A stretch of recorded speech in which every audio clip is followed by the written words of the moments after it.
Muy buenas tardes a todos y a todas. Vamos a iniciar esta sesión del ciclo de webinars, de seminarios online que organiza la Dirección General de Salud Pública de la Comunidad de Madrid, dirigidos a formar a profesionales de diversa especialidad y diversos papeles en el ámbito de la prevención de conductas adictivas de niños, en niñas y particularmente en adolescentes y jóvenes de la Comunidad de Madrid.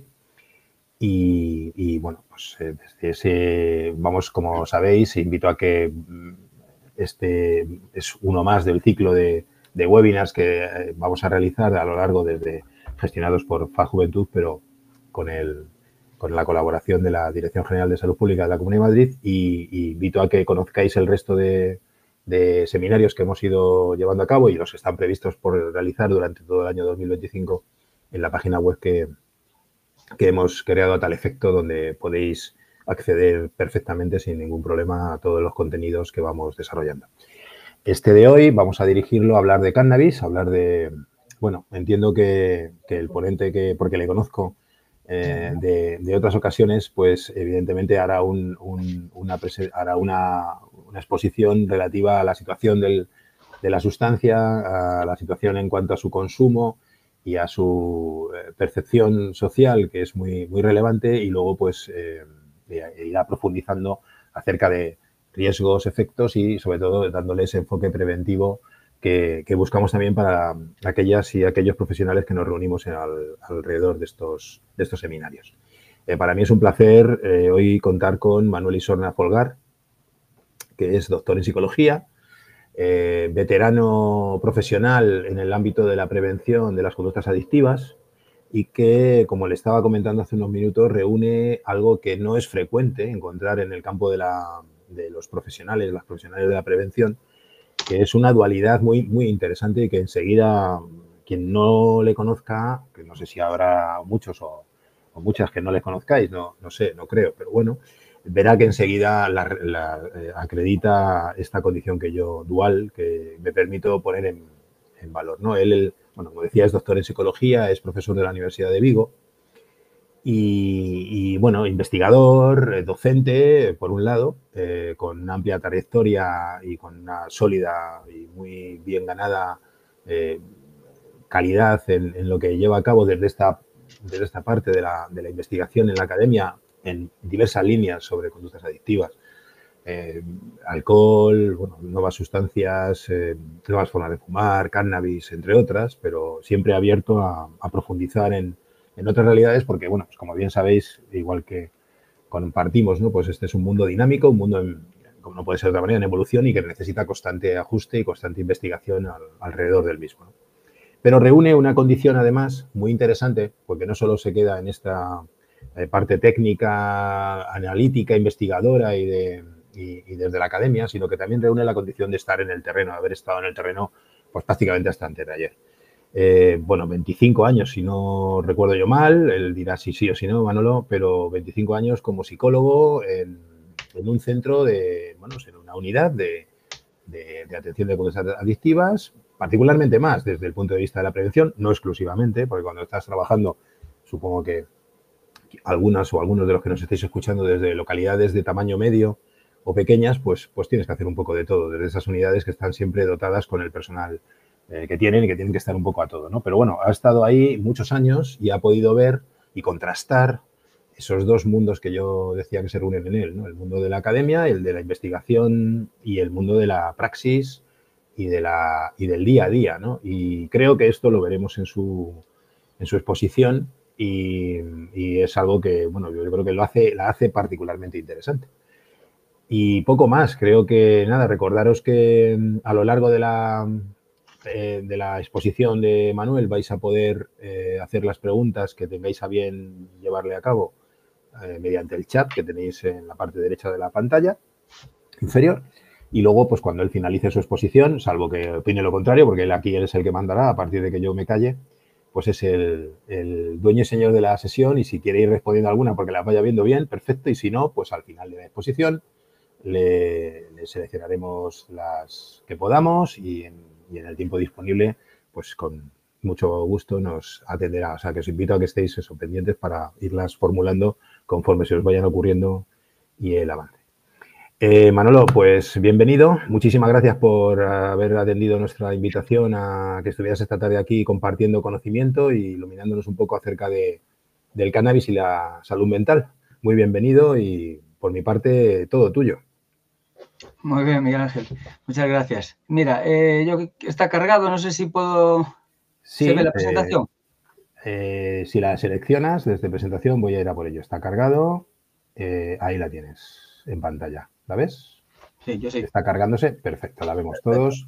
Vale, pues yo voy a retirarme ya del micrófono y de la cámara y te dejo que inicies la presentación. Listo, vale. Bueno, pues nada, todo lo que dice Miguel Ángel más o menos es verdad, pero también lo que podéis comprobar es que ya soy muy mayor. Entonces, cuando uno es mayor, pues va teniendo currículum y va haciendo pues de su vida profesional, pues va haciendo toda una vida, una trayectoria, ¿no? Personal y profesional, que en mi caso, pues prácticamente se han ido solapando. Aunque realmente la conferencia se titula Cannabis y Salud Mental, yo creo que es importante que entendáis, o sobre todo hay muchos que ya sabéis un montón, porque uno de los problemas que tiene dar estos cursos es que la audiencia es muy heterogénea, ¿no? Y realmente hay personas que sabéis un montón de cannabis y otros que no sabéis tanto, y otros que tenéis una cierta formación por lo que os cuentan los colegas o información que vamos sacando, ¿no?, de algunos sitios y vamos construyendo. Entonces yo creo que es importante empezar desde el principio, un poco como os decía Miguel Ángel, porque también esto va evolucionando un montón y sobre todo en los últimos 20 años creo que no tiene nada que ver el cannabis que se fumaba hace 20 años con el que se está fumando hoy en día, y creo que es importante que entendáis algunas variables que son determinantes en las consecuencias que tiene el consumo en el sistema nervioso central y sobre todo en la salud mental. Creo que va a ser interesante. Entonces, otra cosa importante deciros, todas estas transparencias, ¿vale?, os las voy a pasar en PDF y luego Miguel Ángel os la pondrá a disposición de los que estáis en el curso, o sea que no hace falta que toméis nota y ni saquéis fotos ni nada, porque os digo, la información y el conocimiento creo que hay que transmitirlo, y o sea que no os preocupéis por eso, ¿vale? Yo esto luego se lo pasaré, repito, a Miguel Ángel para que os lo transmita. Como veis, podéis comprobar, son 131 transparencias, ¿vale? No nos va a dar tiempo porque mi idea es finalizar sobre I10 y cuarto, ¿vale? Y luego, pues en el último cuarto de hora, pues que nada, leer un poco las preguntas que hay en el chat, que ahí ya Miguel Ángel estará haciendo una selección, y entonces dedicar ese cuarto de hora pues a aclarar alguna duda o cualquier pregunta que pueda haber, que queráis plantearme, ¿no?, y que tengo a bien poder responder, o eso creo. Bien, o sea que no os preocupéis por eso, ¿vale? Entonces, repito, no vamos a alcanzar las 131 diapositivas porque sería imposible, pero sí creo que es importante que tengáis la información y que cada uno luego pues vaya seleccionando o vaya profundizando a partir de la información base que yo os suministro, pues que luego podáis ir, repito, profundizando en aquellos aspectos que os interese más. Bueno, lo que sí, una cosa interesante es que la cannabis es una planta, ¿vale?, que conocemos desde hace más de 4.000 años. Esta planta era una planta dioica, ¿vale? ¿Qué quiere decir que era dioica? Pues que tenía machos y hembras y que para polinizar pues tenían que venir los insectos, etcétera, ¿vale? Esto cambió mucho desde el año 96, como iremos viendo, es decir, ahí tenéis que olvidar, hay una idea, una planta, una forma de cultivo y de consumo que era hasta el año 96, y del año 96 para aquí, como iremos viendo, vais a ver que cambia. Si vais a los libros, pues os vais a encontrar con esto, ¿vale? Es decir, muchos todavía, como todos copiamos de todo, ¿vale?, pues os vais a encontrar que ahí está la cannabis sativa, la rudelaris y la sativa. Deciros que esto ya no existe, ¿vale? Esto realmente era así, porque realmente cuando no había digamos, los ingenieros agrónomos holandeses todavía no habían metido mano en esto, pues realmente había un tipo de planta, ¿no?, que se cultivaba y se reproducía principalmente en el norte de Marruecos, toda la zona de África, que sería la sativa, que es realmente la que se consumía aquí. Luego estaba la índica, que era realmente la que llevaron los portugueses para Latinoamérica, y se reprodujo a una velocidad impresionante, y ahora veis que tiene la forma diferente de la hoja. Y luego estaría la rudelaris, que es la que se cultiva principalmente por lo que viene siendo todo el sur de Rusia y la India y estas zonas, ¿vale? ¿Cuál es la gran particularidad? Bueno, pues quedaros con estas tres siglas: CBN, CBD y THC, ¿vale? ¿Por qué? porque se conocen hasta 60 cannabinoides distintos, ¿vale? Conocemos esta planta, la cannabis, tanto la ruderaria como la sativa como la índica. Si analizamos realmente, vamos a verlo con los tricomas, pues aparecen hasta 60 tipos diferentes de cannabinoides, ¿vale? ¿Qué pasa? Que algunos aparecen en tal pequeña cantidad, ¿vale? Por ejemplo, el HHC, que ahora está muy de moda porque es un cannabinoide sintético, que realmente son tan minúsculas las probabilidades la cantidad que aparece de ese cannabinoide que casi es algo testimonial, ¿vale? ¿Qué pasa? Si nosotros sacamos el HHC y ahora lo producimos de forma sintética en laboratorios, eso evidentemente es un cannabinoide sintético que tiene poderes enormes, ¿no? A nivel de psicoactivo, pero en la planta en sí misma era muy, muy reducido, ¿vale? Realmente los tres grandes cannabinoides que aparecen en la planta en mayor o menor medida son estos tres, el THC, el CBD y el CBN. De estos tres, ¿vale? El único que tiene propiedades psicoactivas, el único que afecta sobre el sistema nervioso central es el tetrahidrocannabinol, el 9-delta-tetrahidrocannabinol, conocido como THC, ¿vale? Luego el CBD y el CBN, el famoso CBD, que seguramente luego lo veremos y haréis seguramente alguna pregunta, pues realmente no tiene propiedades psicoactivas, ¿vale? Lo que actúa sobre el sistema nervioso periférico en mayor o menor medida y, bueno, incluso, como veremos posteriormente, pues está investigando y tiene algunas propiedades terapéuticas, como todos los cannabinoides, todo hay que decirlo, pero concretamente el CBD es cierto que tiene algunas propiedades psicoterapéuticas que se está utilizando, como veremos posteriormente. El CBN exactamente igual, ¿vale? Se produce en menor cantidad y, bueno, pues también, ¿vale? Se está utilizando en algunos experimentos terapéuticos, incluso se está comercializando también con alguna marca comercial ya porque tiene, repito, alguna propiedad farmacológica, como veremos posteriormente. Y el THC exactamente igual, ¿vale? Tiene propiedades terapéuticas y farmacológicas, pero como tiene la capacidad de actuar sobre el sistema nervioso central, concretamente sobre los receptores CB1 y CB2, pues ahí tenemos el gran problema, ¿vale? ¿Por qué? Porque como veremos posteriormente, tenemos muchísimas neuronas sensibles al THC, por eso es tan difícil que actúe solo en una parte muy concreta del cerebro, sino que una vez que se introduce en el organismo, pues como tenemos tantas neuronas sensibles a eso, pues lo que hace es afectar a todas las neuronas y por eso, para que me entendáis, y yo lo anticipo, es un muy mal medicamento, ¿vale? Porque realmente los farmacólogos lo que quieren es que afecte a las zonas que están dañadas, a las zonas que están deterioradas y las que queremos, en muchos casos, regenerar o modificar. Pero como tenemos tantos receptores CB1 y CB2, pues la cosa se les complica, ¿no? Y por eso es un medicamento muy difícil de abordar desde el punto de vista farmacológico. Os decía que esto era todo historia. ¿Por qué? Porque hoy en día, desde el año 96 para aquí, lo que hicieron fue modificar la planta genéticamente, ¿vale? Lo que hicieron fue sacar los machos de las plantaciones. ¿Por qué? Porque los machos no producen cogollos, ¿vale? Y ocupaban prácticamente el 50% del terreno y, por lo tanto, eran improductivos. Entonces, lo que se hizo, bueno, pues a través de las leyes de Mendel y, evidentemente, de la ingeniería genética, pues modificar la planta. Y hoy en día lo que nos encontramos son todas son feminizadas y autoflorecientes. ¿Qué quiere decir? Pues que todas son hembras, ¿vale? Todas van a producir cogollo y todas son autoflorecientes. ¿Qué quiere decir? Pues que da igual que las tengas que la cultives en Finlandia o que la cultives en Granada o en Roma. Al final, esa planta con la luz natural va a acabar produciendo cogollo.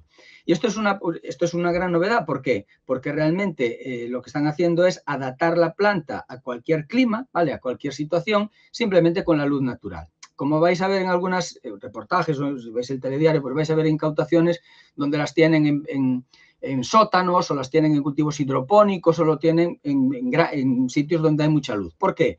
Porque evidentemente si yo engaño a la planta 24 horas, 365, en este caso 3-4 meses, la tengo con luz artificial, la planta está todo el rato haciendo la fotosíntesis y por lo tanto lo que va a producir es el cogollo mucho antes. Y en ese espacio, en vez de sacar 2 o 3 cultivos, lo que puedo sacar 4 o 5 cultivos, que es lo que les interesa a las personas que realmente cultivan o lo tienen incluso como negocio para el narcotráfico, ¿no?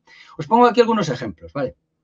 Vais viendo cómo, digamos, cada una de estas plantas le van poniendo un nombre, cada franquicia le pone un nombre y veis las que incluso nos estiman la cantidad de THC, CBD o CBN que tiene cada una de estas plantas.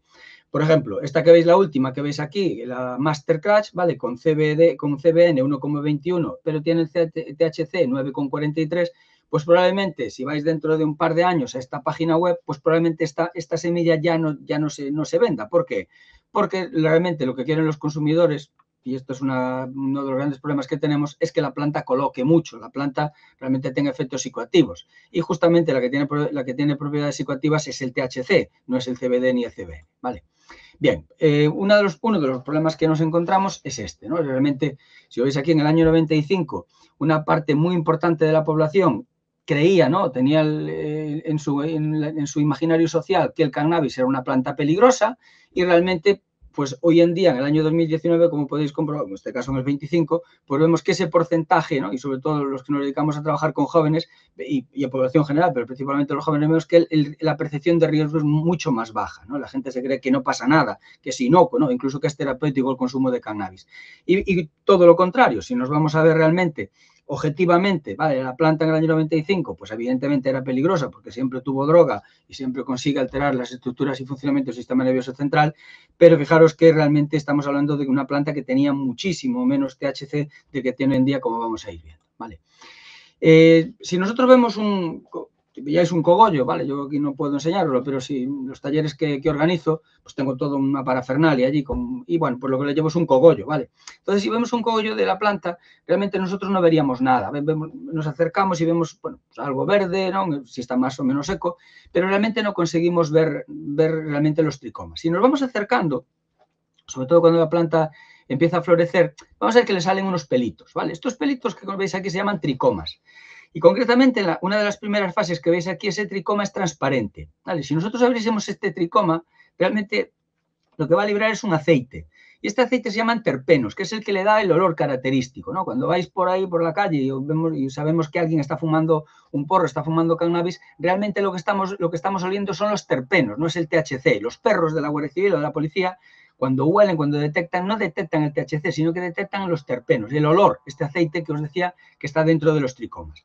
Si los que cultivan cortasen la planta en este momento, la cortasen aquí, realmente no colocaría, no tendría efectos psicoactivos. ¿Por qué? Porque aquí no tiene THC, ¿vale? No tiene todavía, tiene cannabinoides, pero no tiene el más importante, el que tiene propiedades psicoactivas, que es el THC.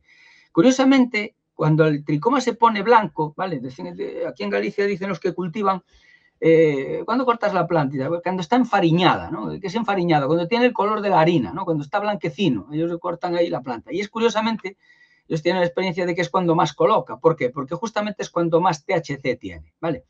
Si yo sigo manteniendo la planta al sol y al aire, ese THC muta, cambia, ¿vale? Va cambiando la molécula. Y concretamente vais viendo que se vuelve de color marrón, ¿vale?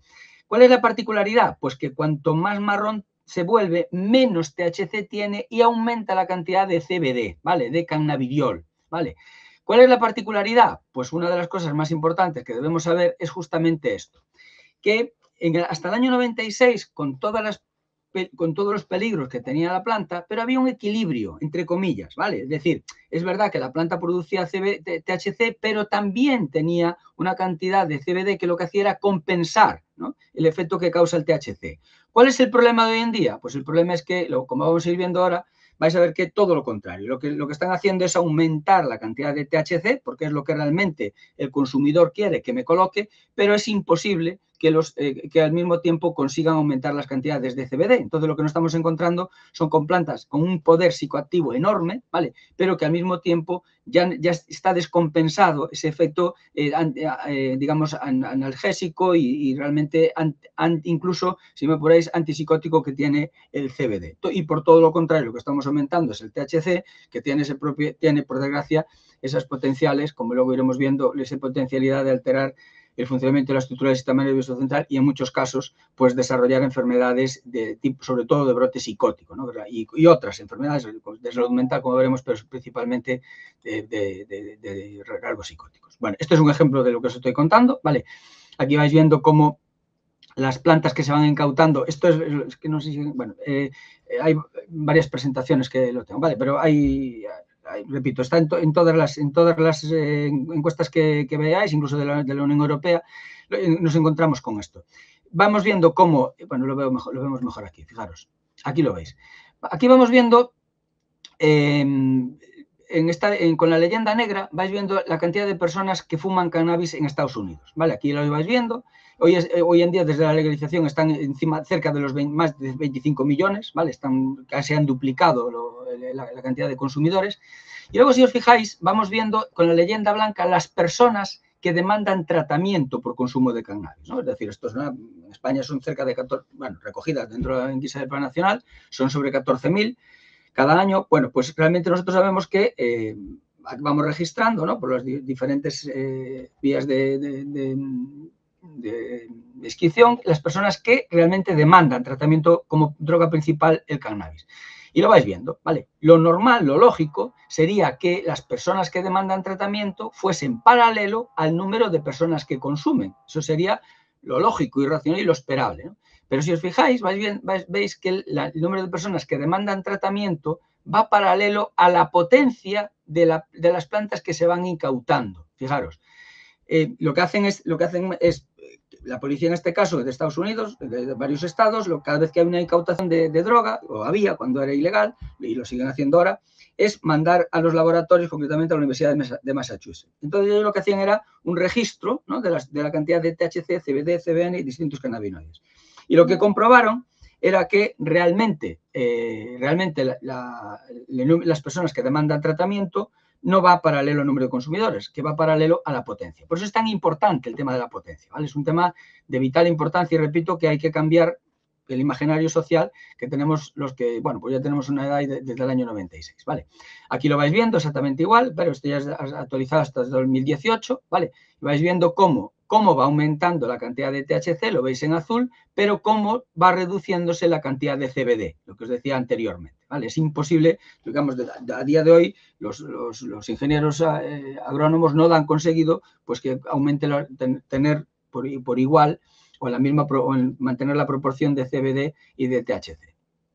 Bien, estos son datos europeos, ¿vale? Y de España, es decir, bueno, aquí veis un poco, para algunos que no sepáis de esto, pero 1 gramo, ¿vale?, de hachís, de marihuana, en España más o menos cuesta los 5 euros, ¿vale? No puede costar 5,50 porque evidentemente en el trapicheo, ¿no?, no vas a andar dando monedas, entonces normalmente vemos que siempre lo que hacen es, pues se vende por el precio de billetes, ¿no? Hoy en día con estas nuevas tecnologías de que te pagan por Bizum y por no sé qué, no sé cuál, la cosa seguramente va cambiando por criptomonedas, ¿no? Pero hasta ahora, pues vemos que era siempre algo tenía que ser muy raro. Cuando le dan la mano, pues va el billete doblado, etcétera, etcétera. Entonces, normalmente, pues anda eso, sobre 5 euros el gramo, ¿vale? Con cada gramo, calcular que suelen liar entre 3-4 porros, ¿vale? Si los tiras mucho, 4 o muchísimo 5, ¿vale? Pero lo normal es que pues cada porro más o menos lleve sobre 250 miligramos. Entonces, con 5 euros, pues calcular que más o menos pues nos va a dar para 4 porros. ¿Qué pasa? Eso es en España, ¿vale? Pero si nosotros cada vez que vamos subiendo cada país europeo, ese precio va aumentando, ¿vale? Concretamente, si nos vamos a Noruega, por ejemplo, ¿vale?, o los países nórdicos, veis que ya estamos hablando del precio más o menos de 25 euros, ¿vale? En España estaríamos en 5, pero en Noruega se multiplicaría por 5 el precio, ¿no? Repito, eso cada vez que vamos subiendo la latitud, pues va subiendo el precio. Y luego, pues también vemos, ¿no?, la potencia de la resina, del hachís, pues puede llegar hasta un 28%, aunque la media, ¿vale?, pues anda rondando ahí sobre el 20%, entre un 15 y un 20%. Y lo mismo pasaría con la marihuana, ¿no? La hierba no es que puede llegar a un 22%, pero más o menos está por ahí también sobre un 10-12%. Bien, en España tenemos, me imagino que conoceréis Energy Control, ¿vale? Esto es una ONG que presenta una especie de furgoneta, ¿no?, de stand en las entradas de los macrofestivales. Entonces la gente va y, bueno, pues le lleva, no todo el mundo, ni muchísimo menos, pero una pequeña cantidad de personas que consumen, pues le lleva las pastillas o el hachís a ver si tiene, qué potencia, si le están dando, no le están, que no analicen un poco, digamos, así a grosso modo, un poco la pastilla que está o la sustancia que consume. Bueno, pues cuando le llevan el THC, concretamente, o el hachís que se compran, pues aquí veis un poco las potencias, ¿no? Es decir, veis que la mayor parte de las muestras que le llevan pues tienen entre un 11 y un 15% de THC, pero fijaros que hay 9, ¿vale?, que están entre un 25 y un 40. Luego veremos que esto probablemente no sea hachís, sino que va a ser aceite de hachís, que es otra de las particularidades que nos estamos encontrando con el consumo, ¿no? Y bueno, aquí veis más o menos el estudio, ¿vale? Pero digamos que bueno, tenemos datos también de a pie de calle, para que nos entendamos, que realmente van en la línea pues, de lo que incauta la policía y de los análisis que hace la policía española. Bien, una particularidad muy importante es que cuando hablamos con los jóvenes o con muchos consumidores de cannabis, ellos realmente creen que están consumiendo cannabis, ¿vale? De cada 10 en España, de cada 10 personas que consumen, 9 mezclan el cannabis con el tabaco, ¿vale? Por lo tanto, esto es importante. ¿Por qué? Porque como vamos a ir viendo, es lo que se llama la puerta de entrada inversa. Ahora os lo explico, ¿vale? Al final.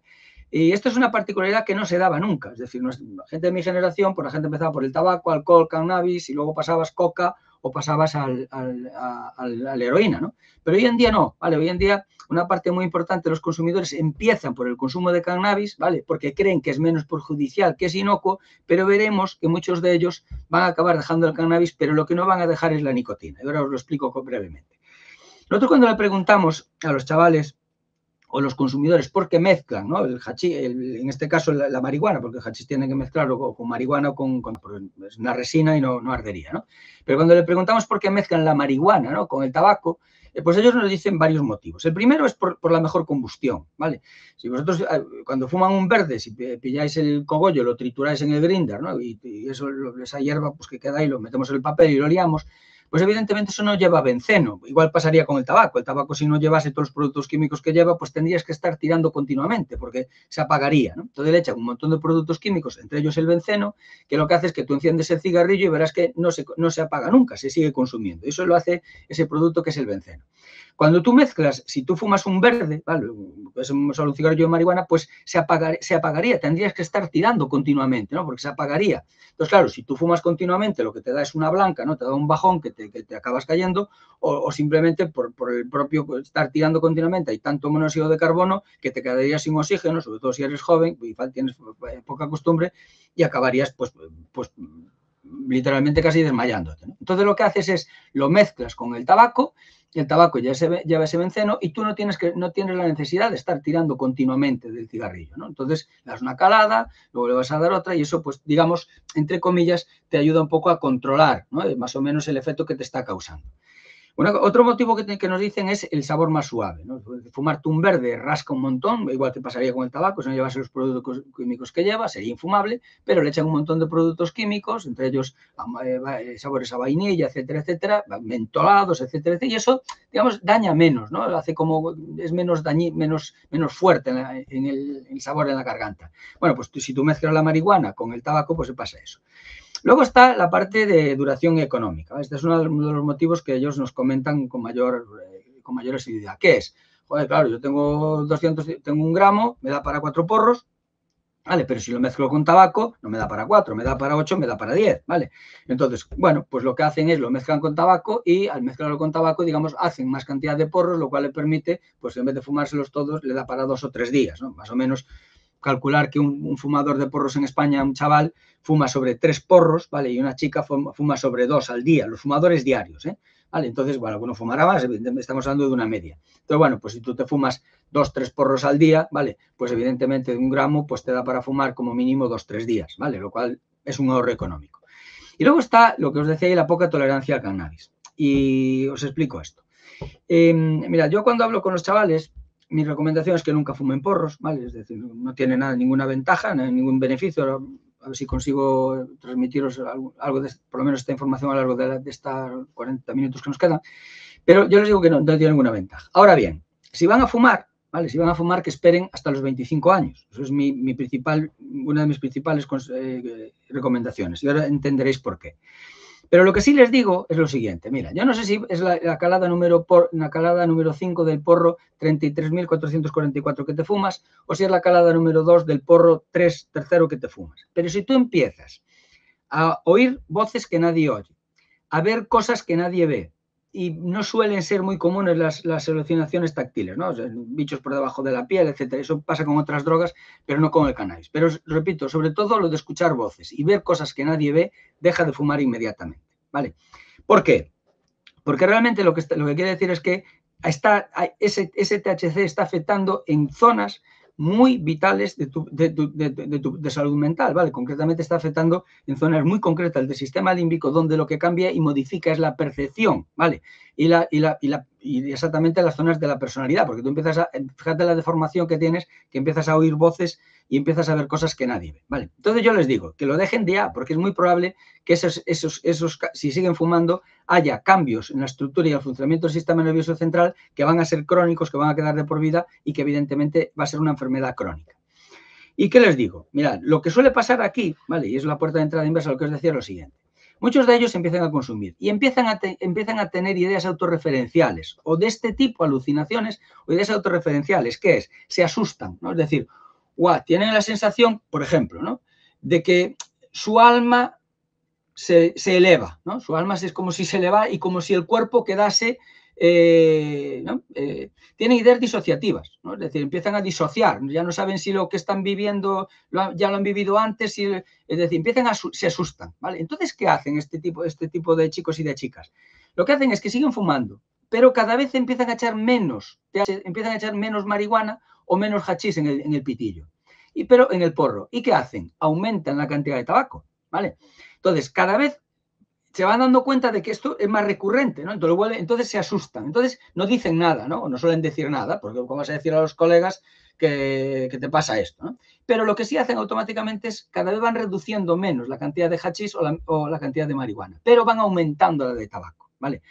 Por eso la industria del tabaco está tan interesada en que los consumidores de cannabis fumen, ¿vale? De hecho, es la misma, son fondos de inversión de vasos comunicantes, porque realmente muchos de ellos acaban dejando el cannabis, pero no acaban dejando la nicotina, ¿vale? Y este es uno de los cambios también que nos estamos encontrando en los últimos años con respecto al consumo de cannabis, ¿vale? Bien, ¿cuánto cuesta esto? Es decir, ¿realmente esto es tan caro, ¿vale? O cómo, bueno, pues fijaros, es realmente ridículo, ¿vale? Es decir, fijaros que esto ya tiene unos años, pero tú comprabas de unas 10 semillas por 4 euros la unidad, ¿vale? Es decir, para que os una idea, cada semilla, ¿vale?, que cuesta 50 céntimos, ahora veremos, tú ten en cuenta que por cada semilla que cuesta 50 céntimos, tú tienes un beneficio aproximadamente rondando los 400 euros, ¿sabes ese cálculo? Es verdad que tienes que comprar sobre todo los fertilizantes, ¿vale?, que te andan rondando sobre los 30 euros. Por eso, una de las grandes industrias que está detrás de la legalización del cannabis y de fomentar el consumo y de crear, ¿no?, que la gente autocultive en su casa, es la industria de los fertilizantes, ¿vale? Porque realmente, repito, tú para que la planta germine y produzca cogollo hay que echarle fertilizantes. Y normalmente calcular pues sobre 30 euros aproximadamente por planta, ¿vale? Pero ten en cuenta que tú vas a tener un beneficio de 400, ¿vale?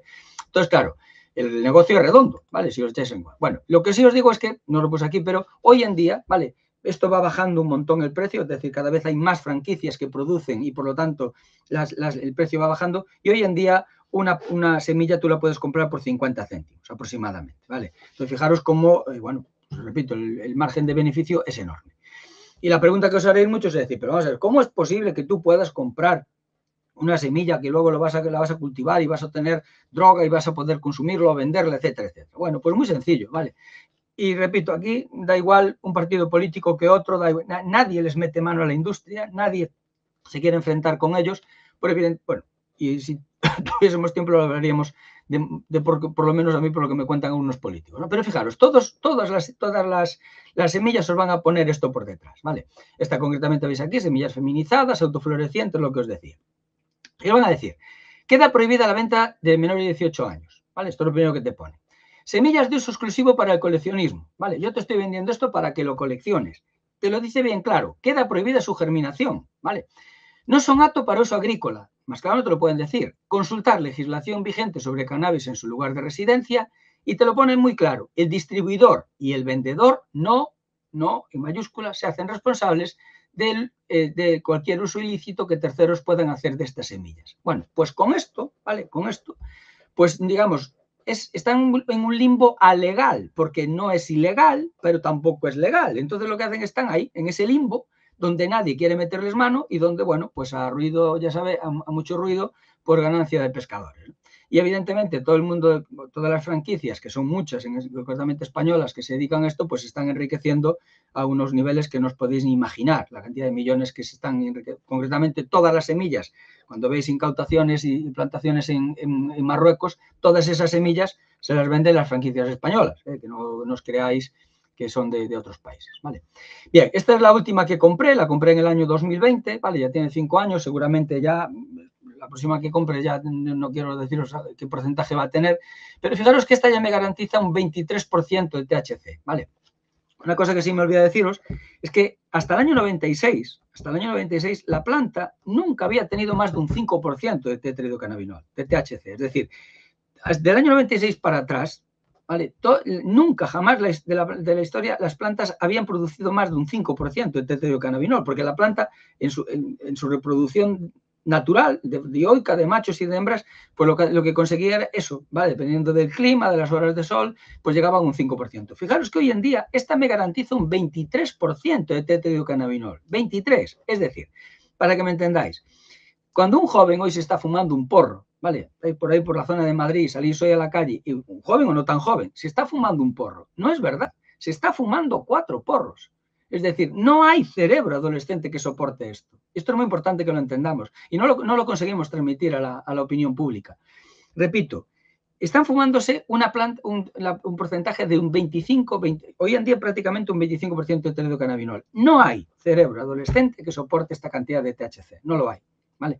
Por mucho que nos lo vendan o por mucho que uno pueda creerse que es inocuo y que no pasa absolutamente nada, ¿vale? Y veis exactamente igual, la misma leyenda, ¿no? Queda prohibida a 18 años, la germinación, exactamente igual. Y con esto, pues consiguen bordear la ley, por decirlo de alguna forma, ¿vale? Bien, luego, evidentemente, en el mismo sitio nos venden la promoción para el autocultivo, los venden los manuales, ¿vale? Para cultivo, etcétera, etcétera, etcétera, ¿vale? Los fertilizantes, el papel, toda la parafernalia para el consumo, los bongs, las cachimbas, etcétera, etcétera.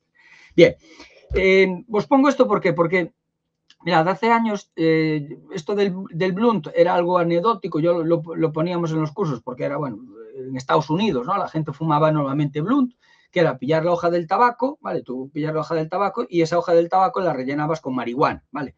Y en España era algo anecdótico, ¿vale? Bueno, ya no es anecdótico, ya os puedo asegurar que a día de hoy hay como sabéis, el internet en dos minutos se ponen 4 millones, sale un influencer y fumando en blunt y automáticamente 4 millones de seguidores ya saben lo que es el blunt y además saben dónde comprar la hoja y además saben cómo liarlo.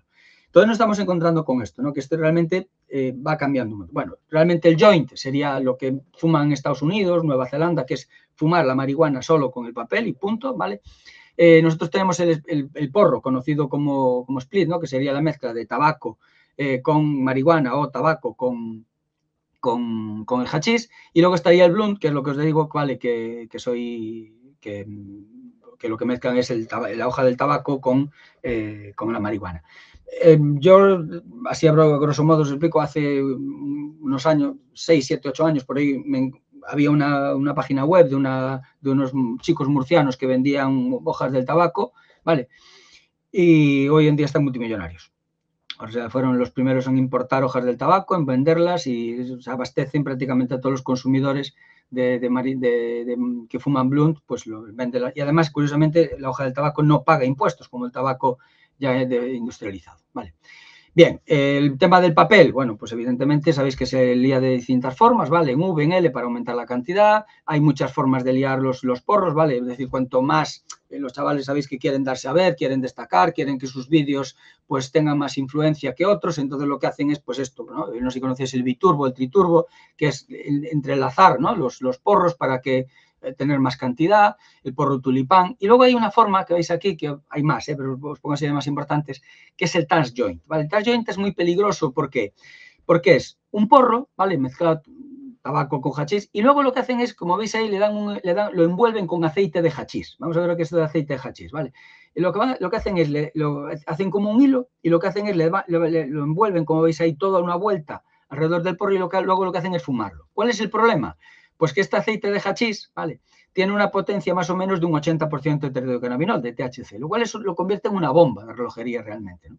Y el problema es que estos chavales que empiezan muy jóvenes, con 13, 14, 15 años, pues es bastante probable que a los 16, 17, 18, pues estén fumando Tans Joint, porque evidentemente lo que buscan es colocarse más rápido, ¿no? O o en menor tiempo posible. Y normalmente muchos de ellos, no todos evidentemente, pero una parte importante acaba fumando estas formas explosivas, ¿no?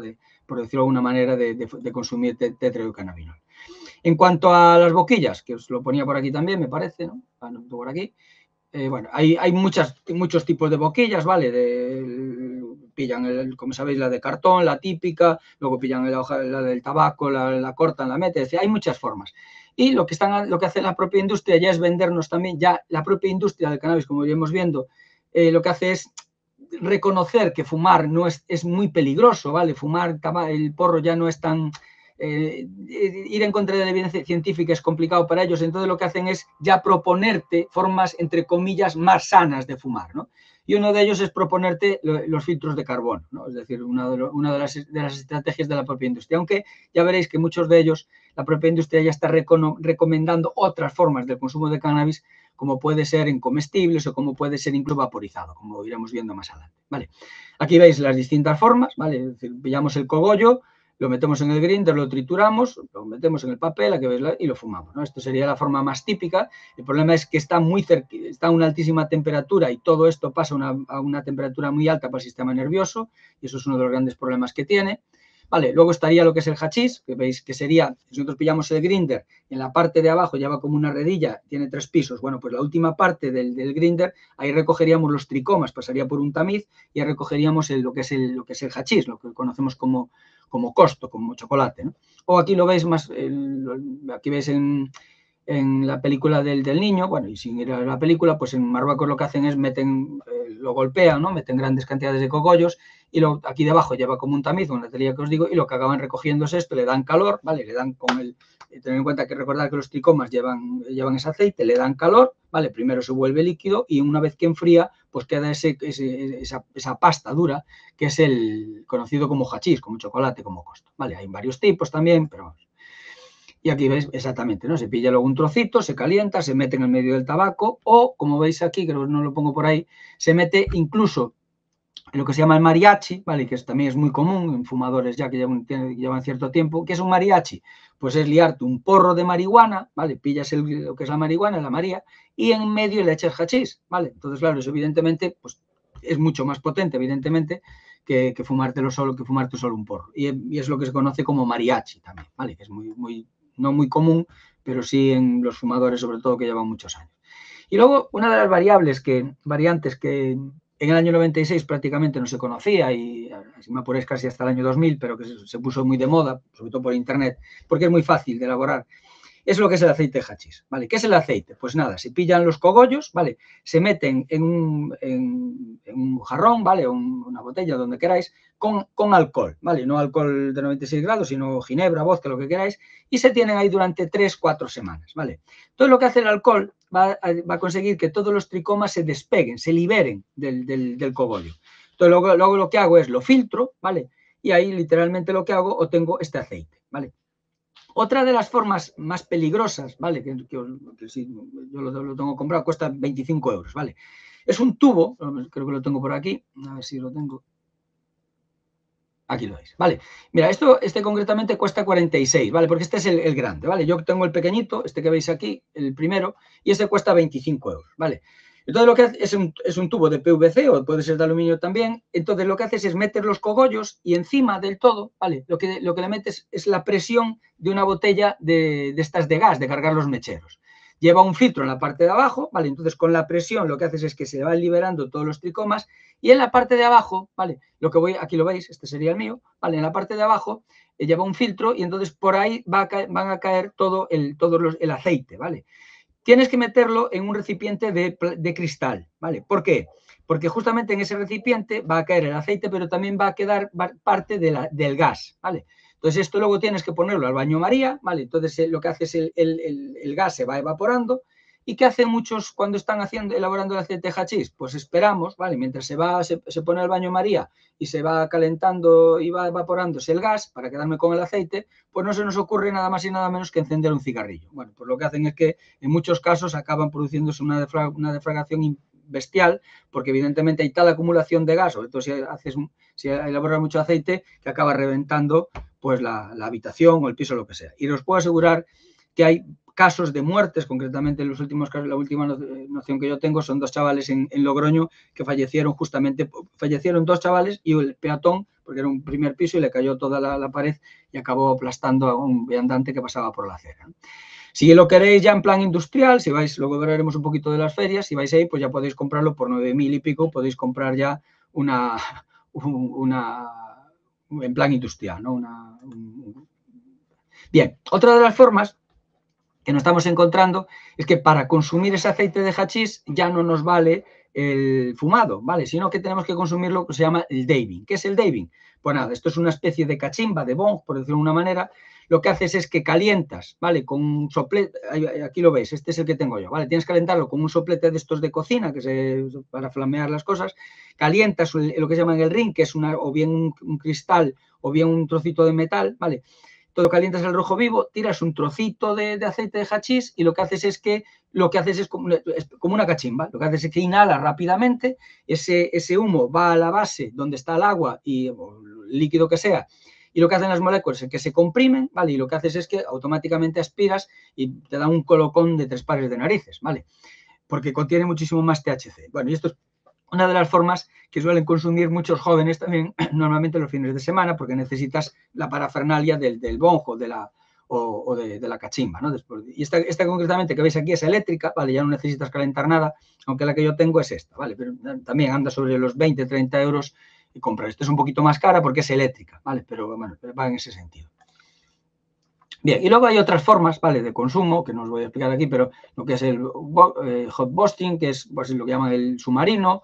Aquí veis escorear un ambiente casi de hipoxia, ¿no?, donde simplemente tu planta, aquí le metes la marihuana y lo que haces es que eres un ambiente donde solamente puedes respirar el humo y te da unos colocones de 3 pares de narices.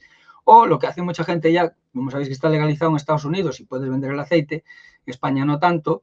Entonces lo que hacen es que pillan los antiguos cigarrillos electrónicos, ¿vale? Sabéis que tenías que recargarlo. Bueno, pues lo que hacen es que pillan esos antiguos y lo que haces es que en vez de echarle la nicotina, lo que meten es el aceite de hachís, le dan calor, inhalan también el vapor y, bueno, pues inhalas lo que es el aceite, ¿no? Y eso también, bueno, gente experimentada sí que los chavales no tanto porque no lo han conocido, pero en cuanto lo conocen, muchos de ellos pues buscan ese efecto más rápido, ¿vale? Y luego una de las formas que está teniendo muchísimo éxito entre los jóvenes es la cachimba, ¿no? Es decir, sabéis que ya el tabaco en sí, los datos del Plan Nacional pues nos indican que el 1% de los consumidores de hachís pues acaba fumando en los últimos 30 días, ¿no? Es decir, una vía bastante recurrente por parte de los fumadores de hachís.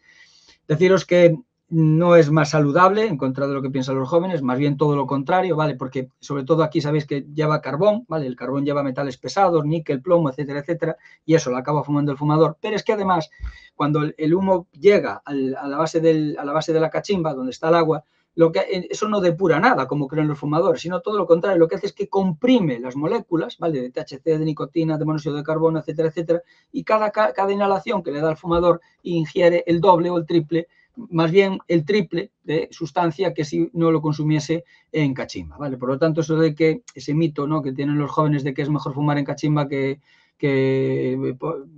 otras vías, pues no es cierta, ¿vale? Aquí veis algunos datos que no os vamos a comentar, pero os quedan ahí por si lo queréis utilizar en alguna presentación. Este es el bong, ¿vale?, que es como una cachimba, ¿vale?, pero específicamente para esto. Veis aquí que se mete aquí el que tengo yo es así. Tienes aquí un recipiente para introducir la marihuana, le plantas fuego, ¿vale?, y lo que hace es inhala rápidamente y lo que comentábamos, pasa por el agua y automáticamente enfría y consumes mucha más cantidad en menos tiempo, ¿vale?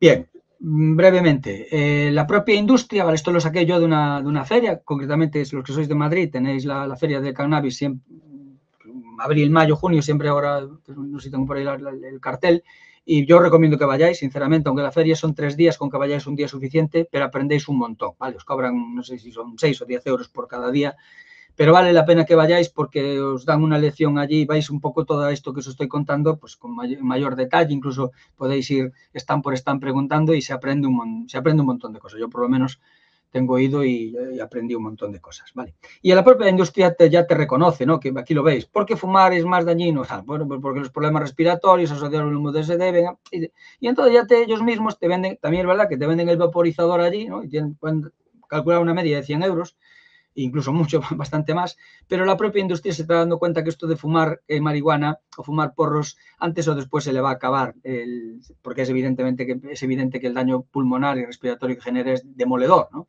Entonces ya la propia industria vais a encontrar alguna incluso portavoz, ¿no?, de determinado observatorio europeo español del cannabis medicinal que ya os reconoce que no, ella que no fuma, que ella lo toman infusiones, etcétera, etcétera, porque evidentemente la evidencia científica es demoledora en este sentido, ¿vale? Y luego, una cosa que nos estamos encontrando también, que no pasaba hace 20 años, ni muchísimo menos, es los famosos comestibles, ¿no? Es decir, bien brownies, bien tortillas, bien galletas, y sobre todo cuando son jóvenes, que sabéis que comen un montón, ¿no?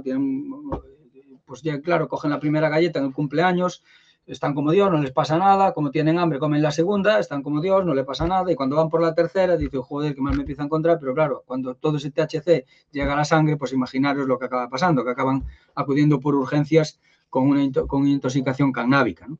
Y esto está pasando más de lo deseable. ¿Por qué? Porque evidentemente cada vez es más común a través de internet que aprendan a hacer galletas, que aprendan a hacer brownies, y cada uno en su cumpleaños pues evidentemente quiere destacar con respecto al anterior, y nos estamos encontrando con estas historias, ¿no? Pero es un caso, repito, de intoxicación canábica por el que se hacen con aceite de hachís, literalmente, no se hacen con otras cosas, ¿vale? Incluso hay alguno que mezcla marihuana, pero vamos, pero en general se hace con aceite de hachís y tiene sus repercusiones.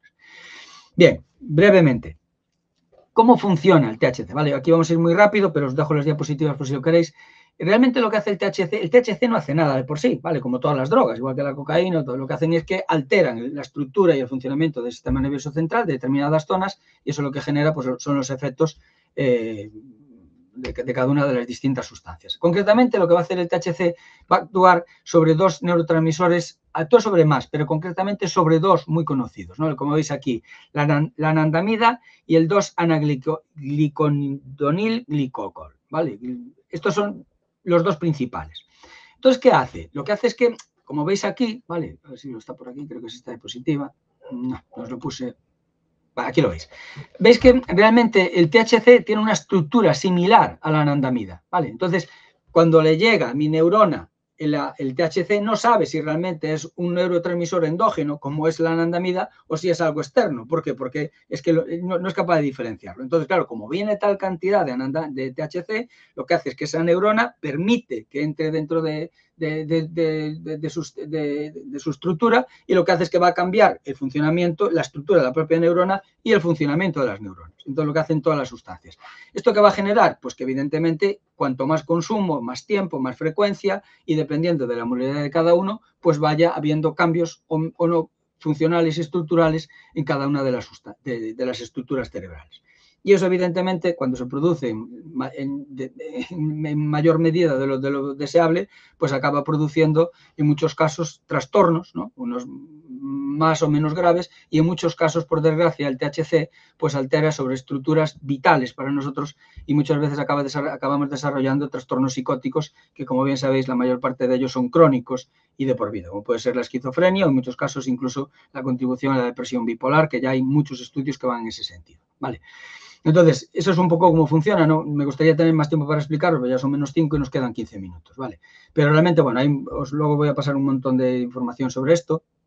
Una de las creencias y de hecho muchos de los movimientos procannábicos y que están a favor de la legalización, es que nos plantean cuántas muertes por consumo de tabaco, tantas muertes por consumo de alcohol, y no hay ninguna por consumo de cannabis. Y entre comillas es cierto, aunque no tanto, ya empieza a haber algunos casos que mueren por infarto, etcétera, etcétera. Pero la clave está en esto, fijaros. Justamente aquí, ¿vale? Aquí donde pongo el cursor ahora, aquí está el bulbo raquídeo. Ahí es donde se encarga, donde está el latido del corazón y la temperatura corporal y del pulmón, de la respiración. Entonces, es una zona que compartimos incluso con los reptiles, ¿vale? Entonces, es una zona muy protegida. Y concretamente, fijaros, está tan protegida que incluso en el alcohol, ¿vale? Tú fíjate que entras en coma etílico y con 3 gramos por litro de sangre está todo, absolutamente todas las neuronas contaminadas, están llenas de GABA, es decir, están prácticamente inhibidas, pero fijaros que el bulbo raquídeo sigue funcionando, y tú sigues manteniendo el latido del corazón, respiras y la temperatura corporal. Solo cuando llegas a 4 gramos de acumulación, 4 gramos por litro de sangre, es cuando también consigue entrar el alcohol en el bulbo raquídeo y acabar falleciendo, ¿no? Con la heroína necesitas menos, ¿vale? Pero, ¿qué sucede? Pues una cosa muy sencilla. Tenemos, entre comillas, no sé si suerte o deja de ser suerte, pero no tenemos receptores CB1 y CB2 en el bulbo raquídeo. Por lo tanto, tú puedes consumir mucho THC, pero ese THC no llega a esa zona vital para nosotros como es el bulbo raquídeo. Y por eso no hay muertes recogidas por sobredosis o por intoxicación de cannabis en ese sentido. Aparecen otro tipo de síntomas y de signos, pero evidentemente, por suerte, no acabamos falleciendo, aunque repito, ya hay muertes asociadas por infartos, etcétera, etcétera. ¿Vale? Bien, aquí es más o menos lo mismo, ¿vale? Donde fijaros que tenemos receptores tanto en el sistema nervioso central como en el sistema nervioso periférico, y eso es lo que os decía, lo hace una muy mala droga justamente para los farmacéuticos, para los farmacólogos. ¿Por qué? Porque tenemos tales cantidades de receptores por todo el organismo que es muy difícil que lleguen a esa zona dañada, a esa zona concreta, ¿vale? Y es uno de los problemas que tienen los...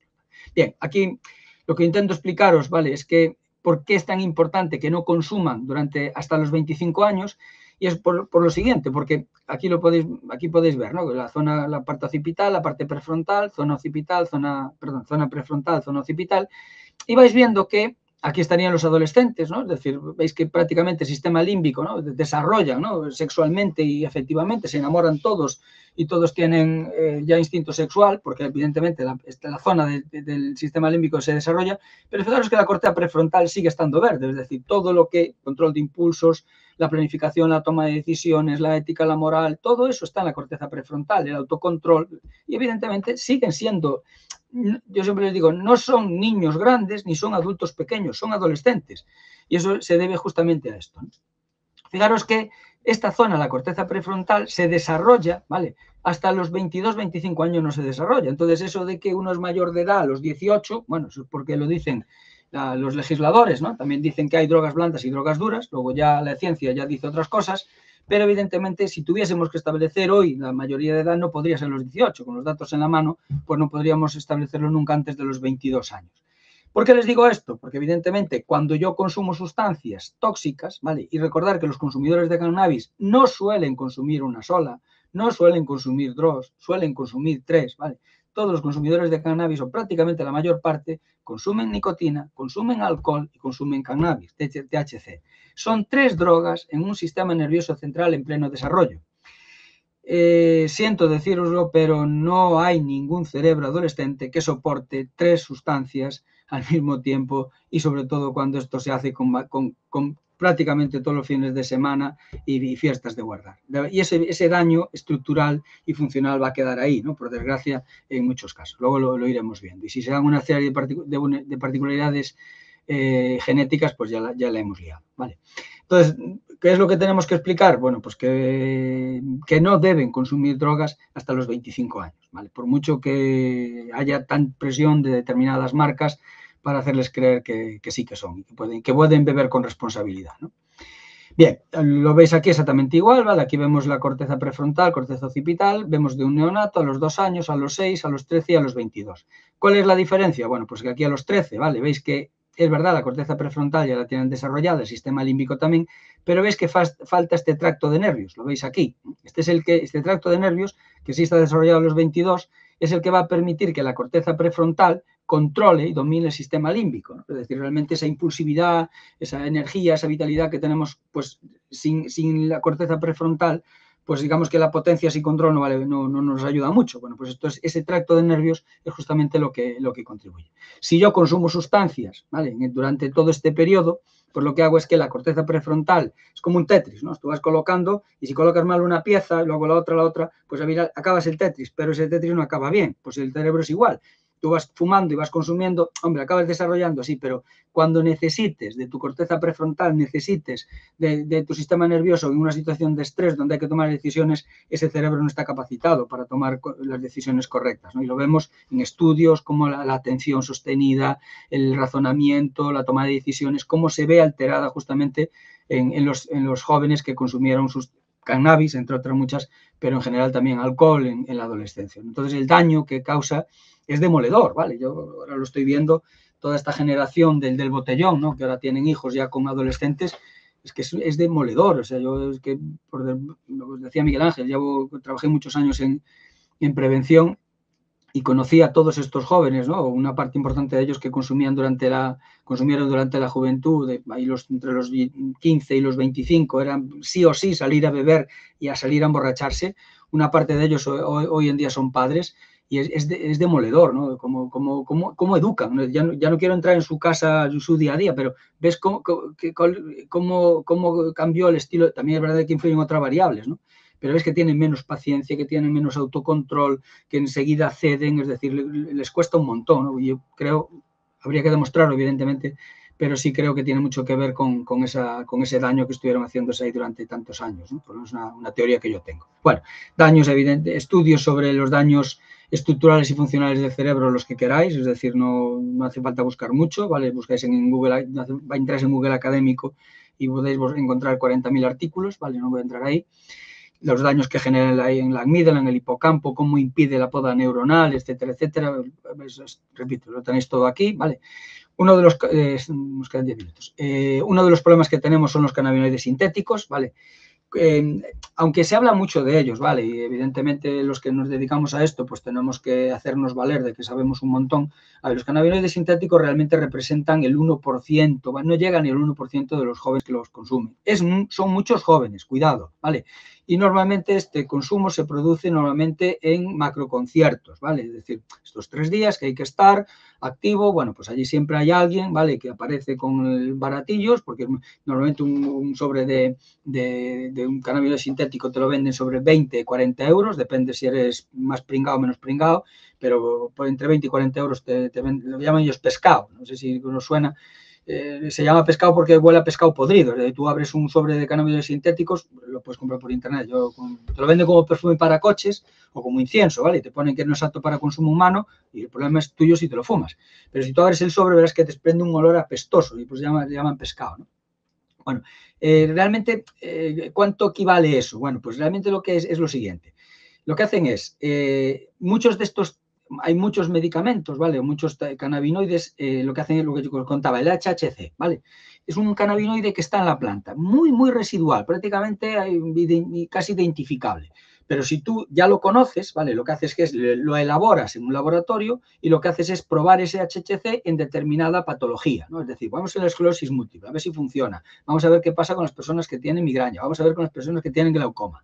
Como no funciona, ¿vale? O si funciona, pero tiene muchos efectos secundarios, más perjudicial que beneficioso, lo que haces es que los descartas. Pero queda ahí ya, la fórmula ya está publicada, ¿vale? Entonces, lo que hacen ahora, normalmente químicos chinos e indios, pillan esa fórmula, ¿vale? Lo producen a nivel industrial, los introducen normalmente en España, entran por el puerto de Barcelona y de Valencia, ¿vale? También por Algeciras, principalmente Barcelona y Valencia, por lo menos lo que decía la policía, vienen en el medio, ¿vale? De determinados productos, pinturas, disolventes, es identificable, porque recordar que los perros no llevan terpenos y por lo tanto no huele, vienen en el medio de otros productos químicos, es identificable y aquí lo que hacen es que lo mezclan con una serie de hierbas, ¿vale? Lo embadurnan y luego te lo venden. ¿Cómo? Repito, para perfume para coches, incienso. Y te pone claramente que no es para consumo humano. Si tú te lo fumas, es tu problema.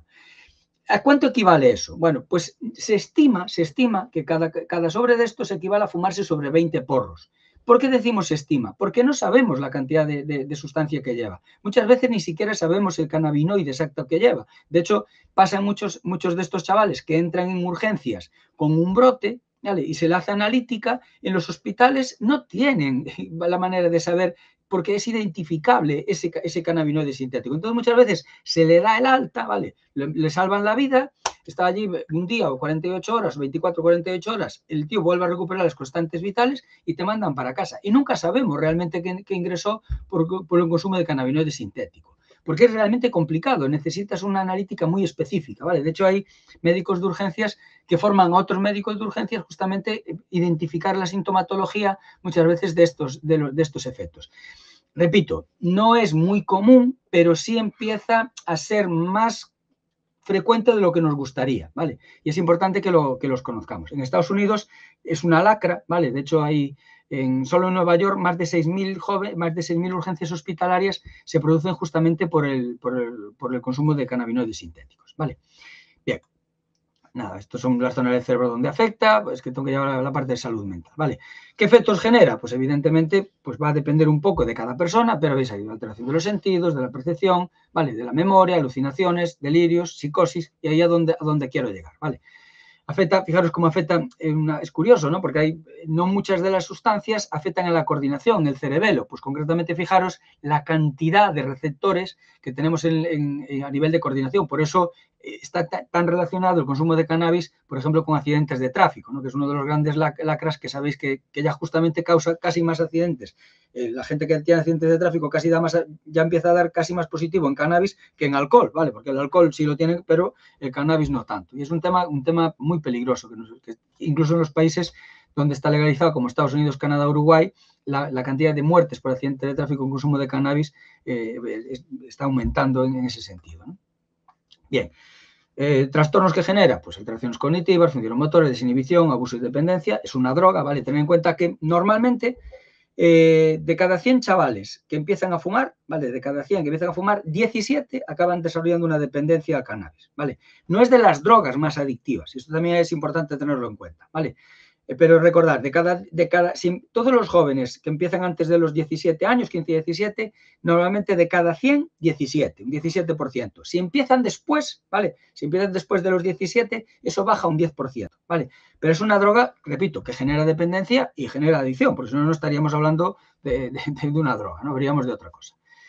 Influye muchísimo la edad de inicio, como veis al final, ¿vale? La edad de inicio es determinante en esto. Cuanto antes empiece, la probabilidad de desarrollar dependencia es muchísimo mayor, ¿vale?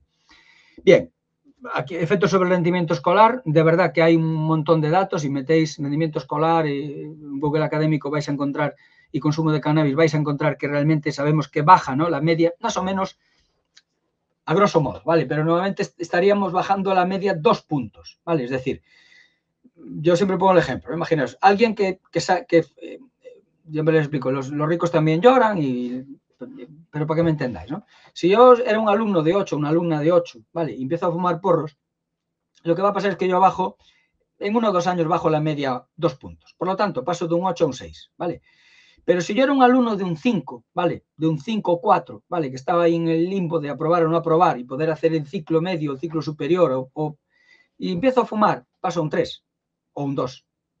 Entonces, fijaros que no es lo mismo, ¿vale? Es decir, probablemente el niño o la niña ya no nos estudie medicina, ¿vale? Pero nos acaba estudiando, pues, otro ciclo, otra carrera, acabará estudiando no sé qué. Pero fijaros que el punto de inflexión para alguien que estaba rondando el aprobado, un 5, un 6, es que suspende, ¿vale? Esto es determinante en determinada clase social o en determinado tipo de consumidor, ¿vale? Y evidentemente esto es así, no podemos darle la vuelta que queramos, pero todos los metaanálisis que se realizan van en esa línea, ¿vale? Luego, si queréis, con mayor detalle lo explicamos, pero incluso los datos que tenemos a grosso modo, ¿vale? Que presenta el estudio van en este sentido. Tengo que llegar a la última parte, que es la que me interesa. Bueno, problemas respiratorios, evidentemente hay una combustión, roba el CO2, evidentemente si no se produce monóxido de carbono, eso ocupa el lugar en la hemoglobina y por lo tanto ya no transportamos oxígeno, que transportamos monóxido de carbono, eso hace que me fatigue más, que tenga más problemas respiratorios y evidentemente esos terpenos, que es literalmente como alquitrán, pues ya empieza a haber casos, ¿vale? Pasa que en España esto era muy... Claro, como que de cada 10 fumadores, 9 lo mezclan con tabaco, era difícil encontrar fumadores puros, pero en Estados Unidos y Nueva Zelanda no, y está la relación, ¿no?, que hay entre consumo de cannabis y cáncer de pulmón es casi, os puedo asegurar, similar a la del tabaco, ¿vale? En ese sentido. Ahora lo veremos algunos datos que os voy a poner. Y me interesa la parte esta que os decía de alucinaciones, paranoia y la intensificación de síntomas en pacientes con esquizofrenia, depresión, ansiedad, pensamientos suicidas, que ahora lo vamos a ir viendo con mayor detalle antes de que finalice. Bien, aquí os pongo algunos, ¿vale?, de los artículos por si queréis verlos. Hay tropecientos mil, repito, basta que busquéis en Google Académico, que es una, entre comillas, base de datos abierta a todo el mundo para que busquéis artículos científicos ahí, pero os pongo algunos ejemplos de todo esto que os acabo de mostrar, ¿vale? Bien, ¿y a dónde quiero llegar? Es aquí, ¿vale? Y ya finalizamos aquí y luego me hacéis las preguntas que consideréis oportunas. Vamos a ver. Os estaba hablando antes de estructuras y de funcionamiento del sistema nervioso central, ¿vale? Bien, vamos por partes, a ver, porque hablamos muchas veces y no todo el mundo tiene por qué tener conocimientos de neuropsicología o neurología. Vamos a ver, si yo os pregunto cuál es la capital de Francia, ¿qué me diríais? Bien, y si yo os pregunto qué hay en París, ¿qué me diríais? Y si os pregunto qué más cosas hay en París, ¿qué me diríais? Entonces, ¿qué va a pasar? ¿No? Fijaros, hace 5 segundos nadie, ninguno de nosotros estaba pensando en París, ni en la Torre Eiffel, ni en el Museo del Louvre, ni en el Bateau Mouche, ni en... ¿vale? Y realmente incluso los que habéis estado en París, si fijaros, casi ya tenemos una imagen mental, ¿no? Nos vienen unos recuerdos, incluso nos sale una sonrisa, ¿no? Es decir, fijaros, empecemos a recordar. Es curioso porque hace 5 segundos o 10 segundos nadie estaba pensando en esto. Fijaros, si os vais fijando, vais viendo como una zona, ¿no?, del cerebro que tenemos ahí, que se llama el hipocampo, que estaba dormida, esa estructura cerebral, fijaros cómo poco a poco se fue desarrollando, ¿no? Empezó a activarse. Una neurona se conexionó con la otra con la otra, la otra con la otra, la otra. Incluso, repito, hasta nos hemos emocionado, ¿no?, a recordar y tenemos una imagen mental. Esto era una estructura, ¿vale?, que tenemos ahí en el cerebro, se llama hipocampo. Os pregunto, si tuvieseis Alzheimer, ¿qué hubiese pasado? Pues que ni viviendo en París, ¿vale? Es decir, tenemos esa estructura dañada, ¿vale? Concretamente hay una muerte cerebral, es decir, esa estructura está muerta y tú no recuerdas ni dónde vives, ni cómo te llamas, ni nada. ¿Por qué? Porque es literalmente, el Alzheimer es una muerte de esta parte del cerebro que se llama hipocampo. Si yo os pregunto cuál es la capital de Londres, perdón, la capital de Inglaterra, ¿cuál me diríais? Y si te pregunto qué hay en Londres, ¿y qué más? ¿Y qué más? Y vais viendo cómo toda la parte de la estructura de París se va apagando, deja de funcionar, y vais viendo cómo la que está al lado, veis cómo empieza otra vez a emerger, ¿vale? Esto es la estructura y el funcionamiento, para que me entendáis, ¿vale? Es decir, la estructura quiere decir que hay neuronas que se empiezan a activar, que está muy recogida la información ahí. Fíjate que tú no mezclas la información de Londres con la de París, ni la de París con la de Pekín, ni la de, ¿por qué? Porque están zonas diferentes, ¿vale? Está muy bien estructurado el cerebro. Igual que no mezclamos las palabras del idioma, ¿no? Es decir, fijaros, ¿no? Los que hablan, yo hablo gallego normalmente, se me puede escapar alguna, porque normalmente aquí también pero fijaros que cuando estoy hablando castellano, salto al castellano, y cuando hablo gallego, salto al gallego, ¿no? Digamos que estás bien.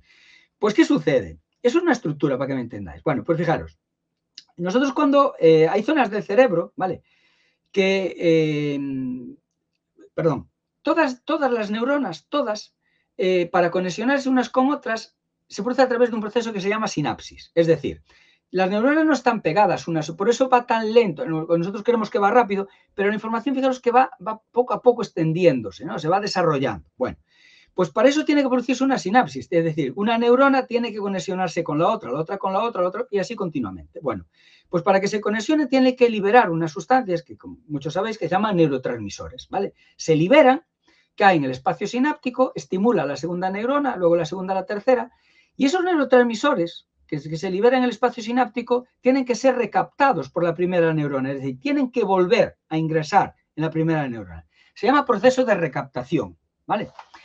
¿Qué sucede? Pues que hay muchos neurotransmisores que son unos vagos, no quieren volver a la primera neurona, no quieren ser recaptados, quieren quedar ahí en el espacio sináptico. ¿Cuál es el problema? Si quedan en el espacio sináptico y no son recaptados, lo que hace es que está estimulando continuamente a la segunda neurona, no la dejan descansar, no tiene periodo refractario la segunda neurona. Por eso lo que haces es que va cambiando, tu sistema nervioso no funciona bien, ¿vale? ¿Qué es una enfermedad mental? La mayor parte de las enfermedades mentales se deben justamente a este proceso. Hay un cambio en el funcionamiento del sistema nervioso. Casi todas las enfermedades mentales van por ahí. ¿Qué es una paranoia? ¿Vale? Una paranoia es que vosotros no sois alumnos, ¿vale? No sois un grupo de alumnado interesado en... No, vosotros sois un grupo de marcianos que al acabar esta clase me vais a secuestrar y me vais a llevar para Marte. ¿Qué diferencia entre que yo os considere alumnos, os considere un grupo de marcianos? Pues la interpretación que yo hago del estímulo que tengo delante. Y eso lo hace el sistema nervioso central, ¿vale? Bueno, pues para evitar que yo realmente os confunda con marcianos, lo que tenemos es un gen que se llama el gen CONT. ¿Y qué hace el gen CONT? Pues que después de cada sinapsis tiene que venir una empresa de limpieza, que es el gen CONT, que es el que limpia ese espacio sináptico, ¿vale? Tiene que limpiar. ¿Para qué? Para que quede limpio para el siguiente impulso nervioso, para que yo perciba la realidad tal y como es, que no os perciba con que me queréis matar, asesinar y secuestrar. Bueno, pues de eso se encarga el gen cont, ¿vale? ¿Qué sabemos? Que por desgracia, ¿vale? Por desgracia, hay muchas personas que el gen cont no funciona, ¿vale? O funciona durante una temporada y deja de funcionar. Bueno, pues fijaros. Si nosotros... Vamos a... Está en el siguiente, perdón. Aquí lo veis.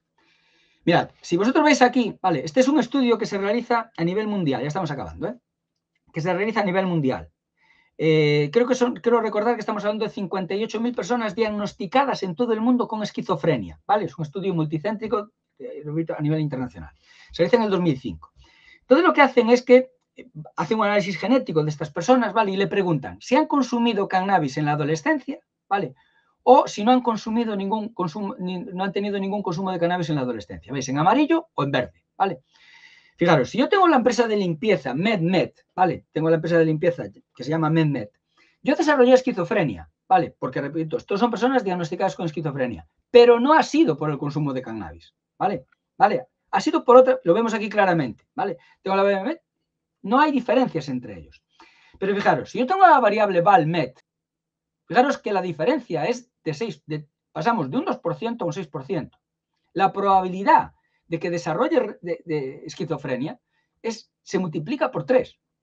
Pero es que como tengas la variable val, no te libra nadie. ¿Vale? Siempre llego a este punto y siempre digo lo siguiente, es decir, mi mejor amigo, y cuando digo amigo, no digo colega, ¿vale? Desarrolló esquizofrenia por el consumo de cannabis sin lugar a dudas. Y fue el primer año estando en la universidad. No había fumado porros en su vida. Y empezó a consumir a los 18. Menos mal, porque si hubiese consumido antes, seguramente la cosa se hubiese complicado. Porque tenía una vulnerabilidad genética enorme al consumo de cannabis. Estamos hablando antes del año 96. Imaginaros lo que hubiese pasado hoy en día. ¿Qué es lo que le pasa a muchos jóvenes? Que no me estoy inventando nada, ¿vale? Por lo tanto, fijaros la importancia que tiene la variable genética, en este caso, ¿no? Para desarrollar, en este caso, esquizofrenia. Lo mismo nos pasaría con el gen AKT1, ¿vale? Es decir, la evidencia va en el sentido de que si yo tengo el gen AKT1, tengo la variable tinina, da igual que haya ninguno, uso el fin de semana, uso diario. Yo desarrollo esquizofrenia, pero no ha sido por el consumo de cannabis. Si tengo la variable citosina-tinina, exactamente igual. Pero como tenga la citosina, fijaros que el consumo diario es determinante en el desarrollo de la esquizofrenia, ¿vale? Y esto nos pasa con todo, ¿vale? Es decir, la vulnerabilidad que luego tenemos, estamos fuera de hora, pero la vulnerabilidad que yo tengo para desarrollar determinadas enfermedades mentales tiene mucho que ver con la variable genética, ¿vale? Y también, y termino, porque es importante, ¿vale? Porque muchas veces parece como que es ciencia todo aquello que tiene que ver con la genética, parece que lo que tiene que ver con el comportamiento, pues no es ciencia, no es verdad, ¿vale? Es decir, los que nos dedicamos a las ciencias sociales, pues también demostramos que hay una serie de correlaciones, no podemos establecer relación causa-efecto, pero fijaros, aquí los datos, ¿vale? Del Plan Nacional son demoledores, ¿vale? Aquí vemos en la población de 15 a 64 años, establece los que no han fumado nunca, los que fuman cannabis pero no diariamente, los que fuman de 1 a 2 porros o los que fuman 3 porros o más. Y aquí establece una serie de variables, ¿vale? Problemas con la familia, los preguntamos, ¿no? En la escuela estudios y edades conocéis, concretamente es edades, ¿vale? Si tienen problemas con la familia, problemas con los amigos, problemas de salud física, problemas psicológicos, de accidentes de tráfico, laborales, económicos, con la ley, ¿no? Con la policía, relaciones sexuales que en otras circunstancias no hubiese mantenido, relaciones sexuales sin protección y necesidad de acudir a un centro de urgencias, ¿vale? Bueno, los datos son demoledores, ¿vale? Es decir, fumar porros no te ayuda en nada, absolutamente en nada. ¿Todos tenemos problemas con la familia? Pues sí, el 0,7% de la población dice que tiene problemas en la familia, ¿vale? Y no tiene nada que ver con el consumo de porros. Pero es que si no, el que fuma porros, aunque no sea diariamente, se da un 7,5%. Pero es que el que fuma de 1 o 2 porros tiene casi un 15%.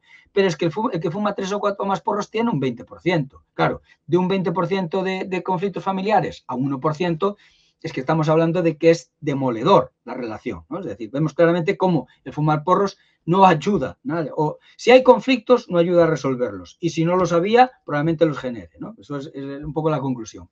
¿Problemas con los amigos? Pues todos tenemos problemas con los amigos, ¿vale? Todos, de un motivo o por otro, 0,4, 6, 7, 15, ¿vale? ¿Problemas de salud física? Todos tenemos problemas con la salud física. Bueno, aquí me veis a mí con un holter aquí por la tensión arterial, ¿no? Bueno, pues evidentemente 0,5, 2,9, 6,5, 8,5. ¿Accidentes de tráfico? Pues por desgracia todos tenemos, muchos, ¿no? Tenemos accidentes de tráfico, 0,1, 2,6, pero es que no vamos a un 6,8 y así continuamente, ¿vale? Por lo tanto, no todo es variable genética, ni todo pero sí es verdad que genera muchos conflictos y muchos problemas de todo tipo, ¿no? Es decir, en ese sentido. Bueno, y lo vamos a dejar aquí por si no nos queda... Bueno, luego tenéis, sigue la presentación, ¿vale? Es decir, tenéis ahí de todos por urgencias. Hay una parte que seguramente os va a interesar mucho, que es la parte toda de las redes sociales, ¿vale? Aquí veis las ferias que os decía, ¿vale? Simplemente os comento. Aquí veis la de Madrid, que anda por ahí, a la que fui yo. Yo estuve en las tres, en la de Sevilla, en la de Madrid y en la de Barcelona. Y no hay grandes diferencias entre ellas, de hecho son las mismas franquicias y toda la historia, pero sí hay diferencias en el público. Por ejemplo, en la de Barcelona hay mucho más turista de europeo que en las otras. Bueno, es interesante, ¿vale? Pero sí que se vale la pena. Todas las publicaciones, las webs, los mitos y creencias, las películas que paga la industria, los videojuegos, ¿vale? Concretamente, si conocéis el Empire, lo podéis bajar y veréis que luego nos dejan, te enseñan a ser cultivador y consumidor, ¿vale? Videojuegos, repito, no solamente hay uno, sino que hay un montón, aquí los tenéis. La propia canales de televisión tienen, ¿vale? Los macrofestivales, como es un mundo prácticamente de la industria del canal, los influencers, ¿vale? Aquí lo veis también. Tiene sus propias publicaciones, ¿vale?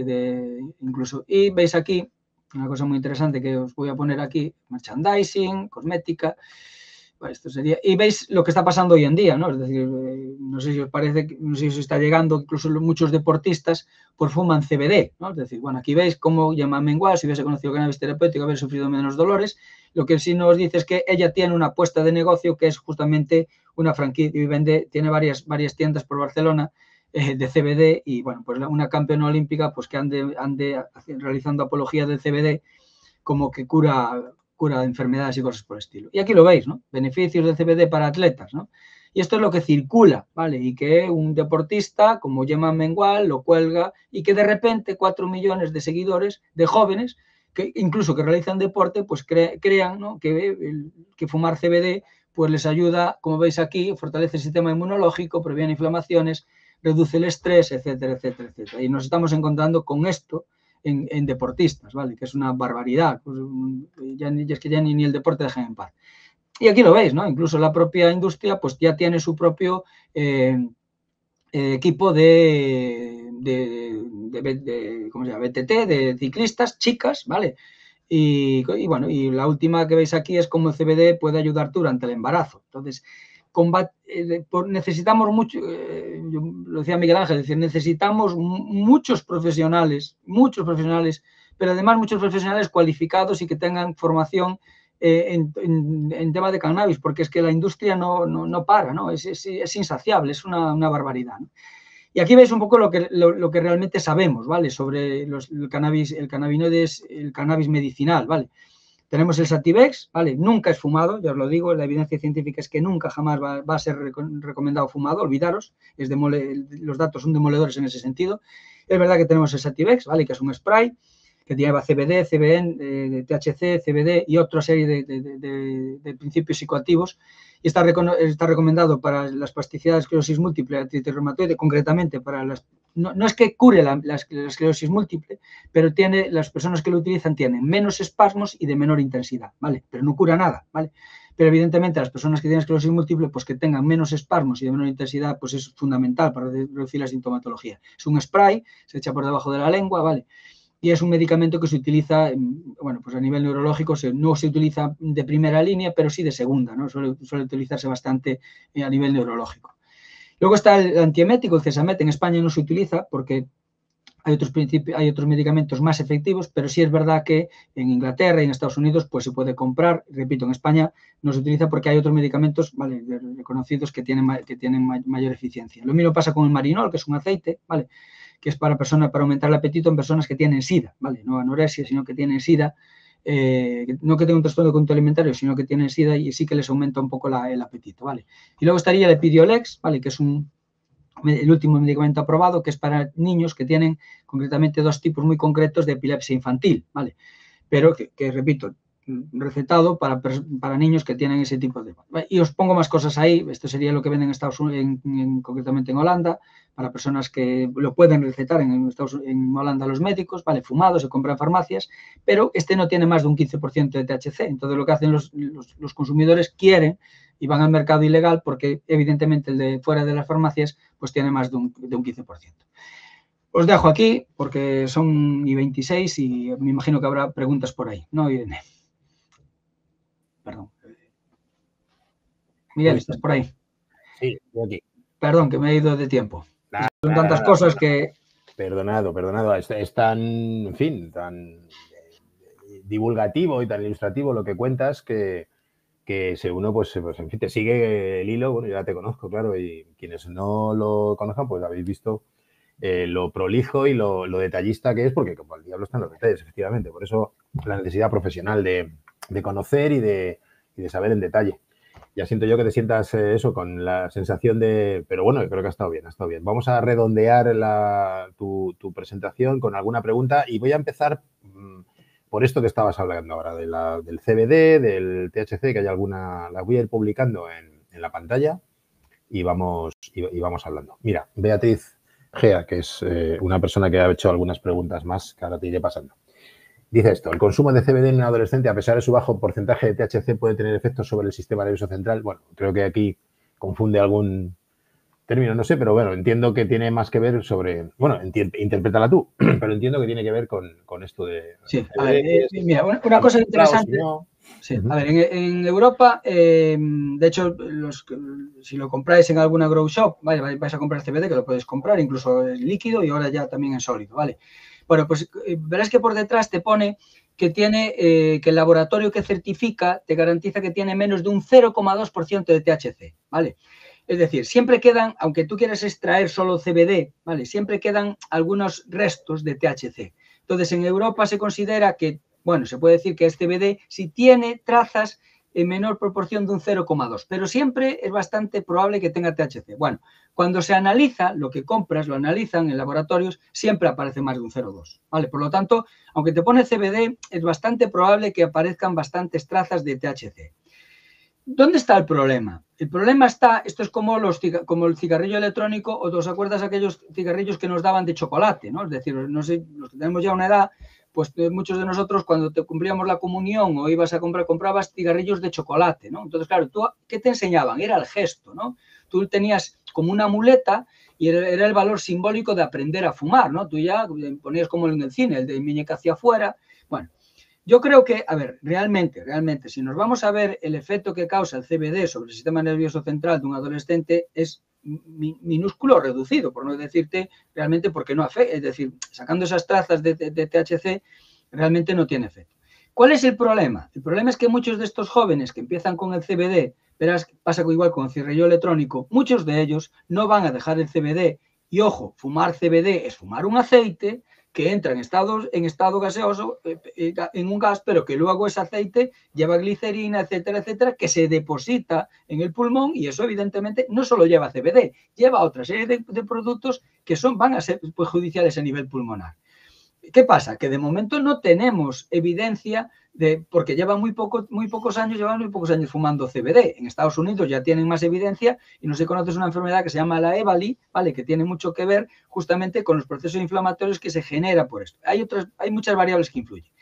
Yo creo que uno de los problemas que tiene es que si los jóvenes empiezan por el CBD, repito, primero, el CBD no es inocuo, ¿vale? Aunque no tiene propiedades psicoactivas, no es inocuo como sustancia, pero yo creo que el paso, ¿no? O digamos, la transición para luego continuar con el consumo de THC ya está establecido. Entonces yo tengo 2 hijas, evidentemente, intento que no lo prueben ni lo toquen, pero yo no lo recomiendo a los chavales que fumen CBD justamente porque en el fondo lo que estás creando es una necesidad que en el mundo real no existe. Y no te soluciona nada fumar CBD, ni muchísimo menos, ¿no? Señala otra forma de reducir la ansiedad o de controlar la impulsividad, pero que no sea a través de CBD. Sí, mira, José Antonio nos insistía un poco también en esta línea. Ya le has respondido, creo, ¿no? O sea que no hago más que... Bueno, buenas tardes. Actualmente nos encontramos personas que para dejar el cannabis utilizan como sustituto el CBD. Te parece una estrategia adecuada, tiene inconvenientes. Yo creo que A ver, yo siempre lo recomiendo. Es decir, esto pasa igual con los cigarrillos electrónicos, ¿vale? Yo si hay tú cuando tienes a alguien que fuma, ¿vale?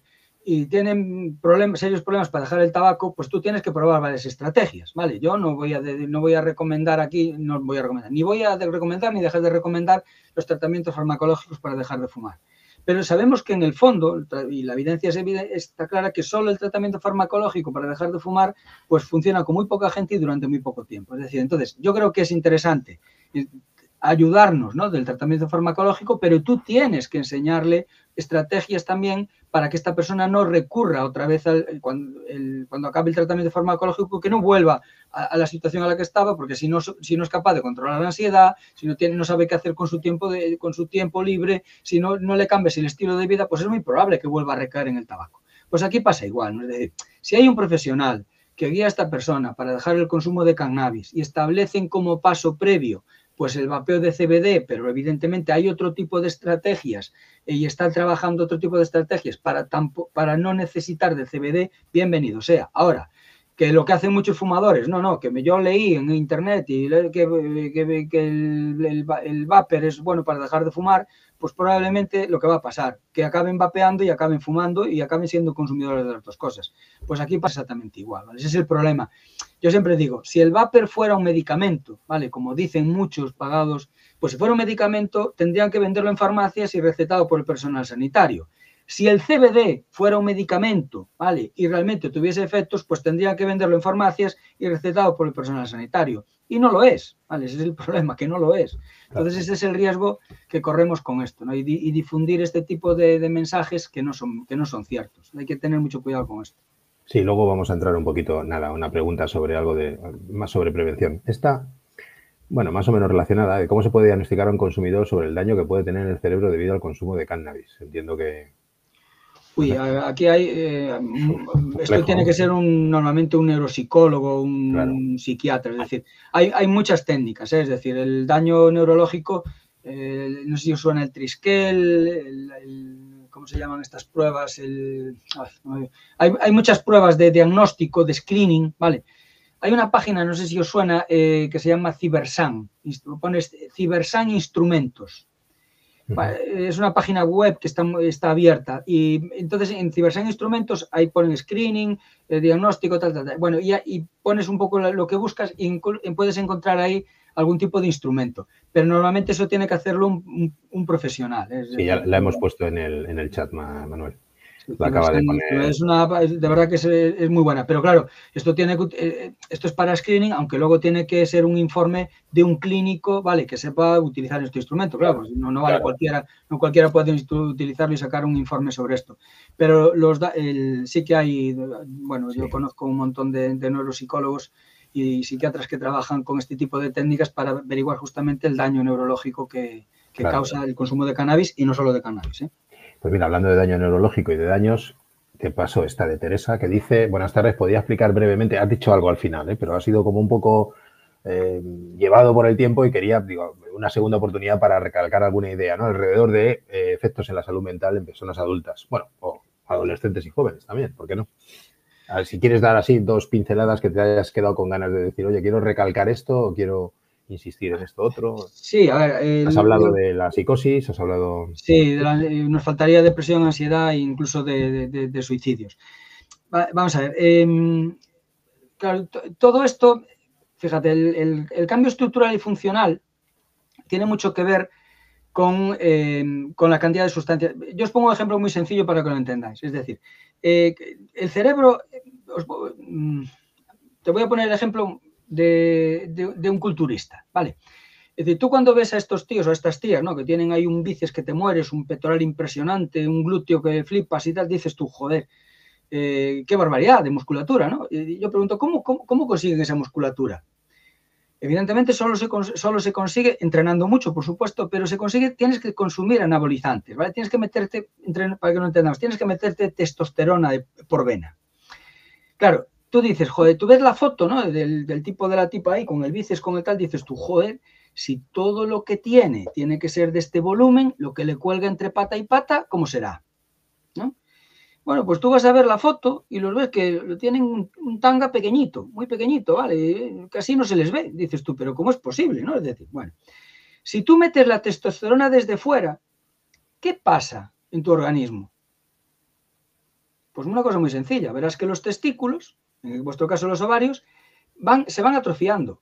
Cada vez los testículos van siendo más pequeños. ¿Por qué? Porque si tú le metes la testosterona desde fuera, tus testículos dejan de producirlo. ¿Vale? Tú no te vas dando cuenta, tú vas viendo el espejo y dices, joder, qué fuerte estoy, ya. Tú estás viendo lo que quieres ver, pero realmente el cambio endógeno que se está produciendo es que tú ya no produces testosterona y de hecho se nota en el tamaño de los testículos, se van atrofiando, ¿vale? Esto es lo que pasa cuando tú consumes drogas. Lo que haces es que tú necesitas mejorar tu estado de ánimo. Claro que lo necesitas. Tú estás triste, estás apagado, estás desilusionado, no tienes ilusión. Y eso se nota porque hay una bajada en la producción de serotonina, ¿no? Y como no cambies y hagas otro tipo de actividades que realmente consigas estimular la producción de serotonina, como te sigas metiendo en el sofá y viendo series de Netflix y viendo no sé qué, te puedo asegurar que eso cada vez tienes menos serotonina, ¿vale? Entonces, ¿qué es lo que pasa? Muchas personas descubren, joder, que consumiendo nicotina yo me encuentro mejor. Claro, tú consigues encontrarte mejor, ¿por qué? Porque la nicotina lo que va a aumentar los niveles es de dopamina y de acetilcolina, y tú te encuentras mejor. Pero conforme tú consumes nicotina, ¿qué hace tu organismo? Deja de producir acetilcolina. Coño, cuando dejas de fumar, ¿cómo te encuentras? Mucho peor que antes. ¿Por qué? Porque tu cerebro no sabe producir acetilcolina, porque tú se la estás metiendo desde fuera. Esto si lo trasladamos al cannabis o al alcohol o cualquier otra droga, fíjate que estas personas ya no consumen para encontrarse bien. No, tienen que consumir porque cuando dejan de consumir se encuentran mal. O sea, tienes que acabar consumiendo para dejar de encontrarte mal, no para encontrarte bien. Esa es la trampa de las drogas, ¿no? Claro. Tú al principio consumes para encontrarte bien, pero conforme más consumes, cuando dejas de consumir, la bajada es mayor. Entonces, tú llega un momento que tienes que consumir para salir de ahí. Es el síndrome de abstinencia. Bueno, pues en las personas adultas, conforme va pasando el tiempo, esto va siendo mayor. Entonces, ¿cuál es el problema? Que es una huida hacia arriba siempre, ¿no? Tú tienes que consumir. Entonces, ¿qué pasa? Todas esa ansiedad, esa depresión, eso que tú tenías, estaba enmascarado por el consumo. En el momento en que dejas o intentas reducir, verás que tú te encuentras fatal. ¿Pero qué les queda a estas personas? Consumir cada vez más, porque es que ya tienen un nivel de unos años consumiendo que es bestial la cantidad que tienen que soportar. Y llega un momento que todo ese consumo, ¿qué les genera? Pues muchísimos problemas familiares, sociales, laborales, económicos, y eso lo que hace es que empeora tu situación. Por eso, entre otras muchas cosas, ¿vale? Tanto estructural como funcional, como contextual, lo que va haciendo es que todo se te va complicando la vida. Entonces, ¿qué haces? Evidentemente, tienes más trastornos de ansiedad porque los problemas no sabes resolverlos y ahora toda tu vida gira alrededor de conseguir la sustancia, consumirla, recuperarte de consumirla y con todos los problemas que eso genera, de pareja, de familia, de dinero, de accidentes laborales, etcétera, etcétera. Entonces, todo va subiendo. Y al final, ¿qué aparece? Pues de repente te aparece la idea de que me voy a quitar de en medio, ¿sabes? Porque ya no... Claro. Y esto se nos está complicando de una manera que no somos capaces de trasladarlo a la sociedad, por lo menos yo es lo que veo. Mira, en ese sentido me acabas de dar un poquito el pie para otra pregunta que te quiero pasar, que tiene que ver con... Es un melón, o sea, es algo... a ver si soy capaz de... Es que, claro, va a salir la publicación de la siguiente, porque ha insistido aquí. Te voy a pedir síntesis, Manolo, lo siento, pero claro, es que es un melón y te voy a pasar luego otro melón, te advierto, pero ya que te tenemos, quiero aprovecharte. Legalización, evidentemente de tu discurso se desprende tu opinión, pero aquí andan con el concepto. Desprohibición, legalización, es verdad que hay confusión al respecto, bueno, tu posición, y perdona que te lo pida si es un atraco, ya lo sé, pero ya que te tenemos poco tiempo, no te quiero complicar mucho, o recalcar un poco lo que ya nos vienes contando. Es verdad que se puede uno interpretar lo que opinas después de escucharte, ¿no? Bueno, yo voy a intentar... Si es que quieres opinar, Sí, exactamente. Yo opino, desde pero tu voy libertad. A intentar, porque en qué me baso en mi opinión, ¿no? Es decir, una cosa es la opinión y otra cosa es que tenga más o menos criterio después de haber leído mucho. Vamos a ver. Mira, hay una cosa que a mí me sorprende mucho, ¿vale? Mucho. Y te digo, y después de muchos años en esto, ya te digo por dónde voy. Cuando la industria del cannabis quiere que se legalice y esté a favor de la legalización, malo, ¿vale? Es decir, tú ten en cuenta que la industria lo que quiere es siempre su beneficio. Y la industria del cannabis lo que quiere es que ellos dicen que se regula. Primero quieren que se legalice, ¿vale? Y luego que se regularice. Y te explico la diferencia. Vamos a volver atrás. ¿Tú crees realmente que el hecho de que se haya legalizado el tabaco o el alcohol, realmente eso es un beneficio para la sociedad? Es decir, ¿tú crees que el alcohol realmente, con los datos que tenemos hoy en día, se hubiese legalizado tal y como está? Fíjate, nosotros legalizamos, es decir, se vende en cualquier sitio, se produce, se distribuye, la industria paga impuestos, genera puestos de empleo, etcétera. Y fíjate, y ahora regularizamos. ¿Qué es regularizar? Queda prohibido la venta de alcohol a menores de 18 años. Queda prohibido consumir bajo los efectos conducir bajo los efectos del alcohol. Queda prohibido, no se recomienda el consumo de alcohol en embarazadas. No se recomienda el consumo de alcohol con medicamentos. No, fíjate, la pregunta es, ¿realmente la regularización consigue los efectos? Mira, si algo sabemos los que trabajamos en drogas, es que tú metes a un alcohólico en casa o una alcohólica y todo lo demás salta por los aires. Y el problema es que no queremos verlo, pero muchos de los problemas que tiene nuestro alumnado, muchos de los problemas sociales que tenemos, de traumas, de etcétera, en muchos de nuestros niños y sobre todo de nuestras niñas, están causadas por el problema del consumo de alcohol. Esto no es verdad que la legalización consiga reducir nada, absolutamente nada. Lo mismo, si vamos al tabaco, verás que es exactamente igual. ¿Vale? Entonces, la industria, fíjate, la industria lo que quiere es que se legalice. Bien, vamos al tema del cannabis. Nosotros ya, evidentemente, podíamos hablar hasta ahora de dimes y diretes, pero tenemos 3 países concretamente que han legalizado el cannabis, ¿vale?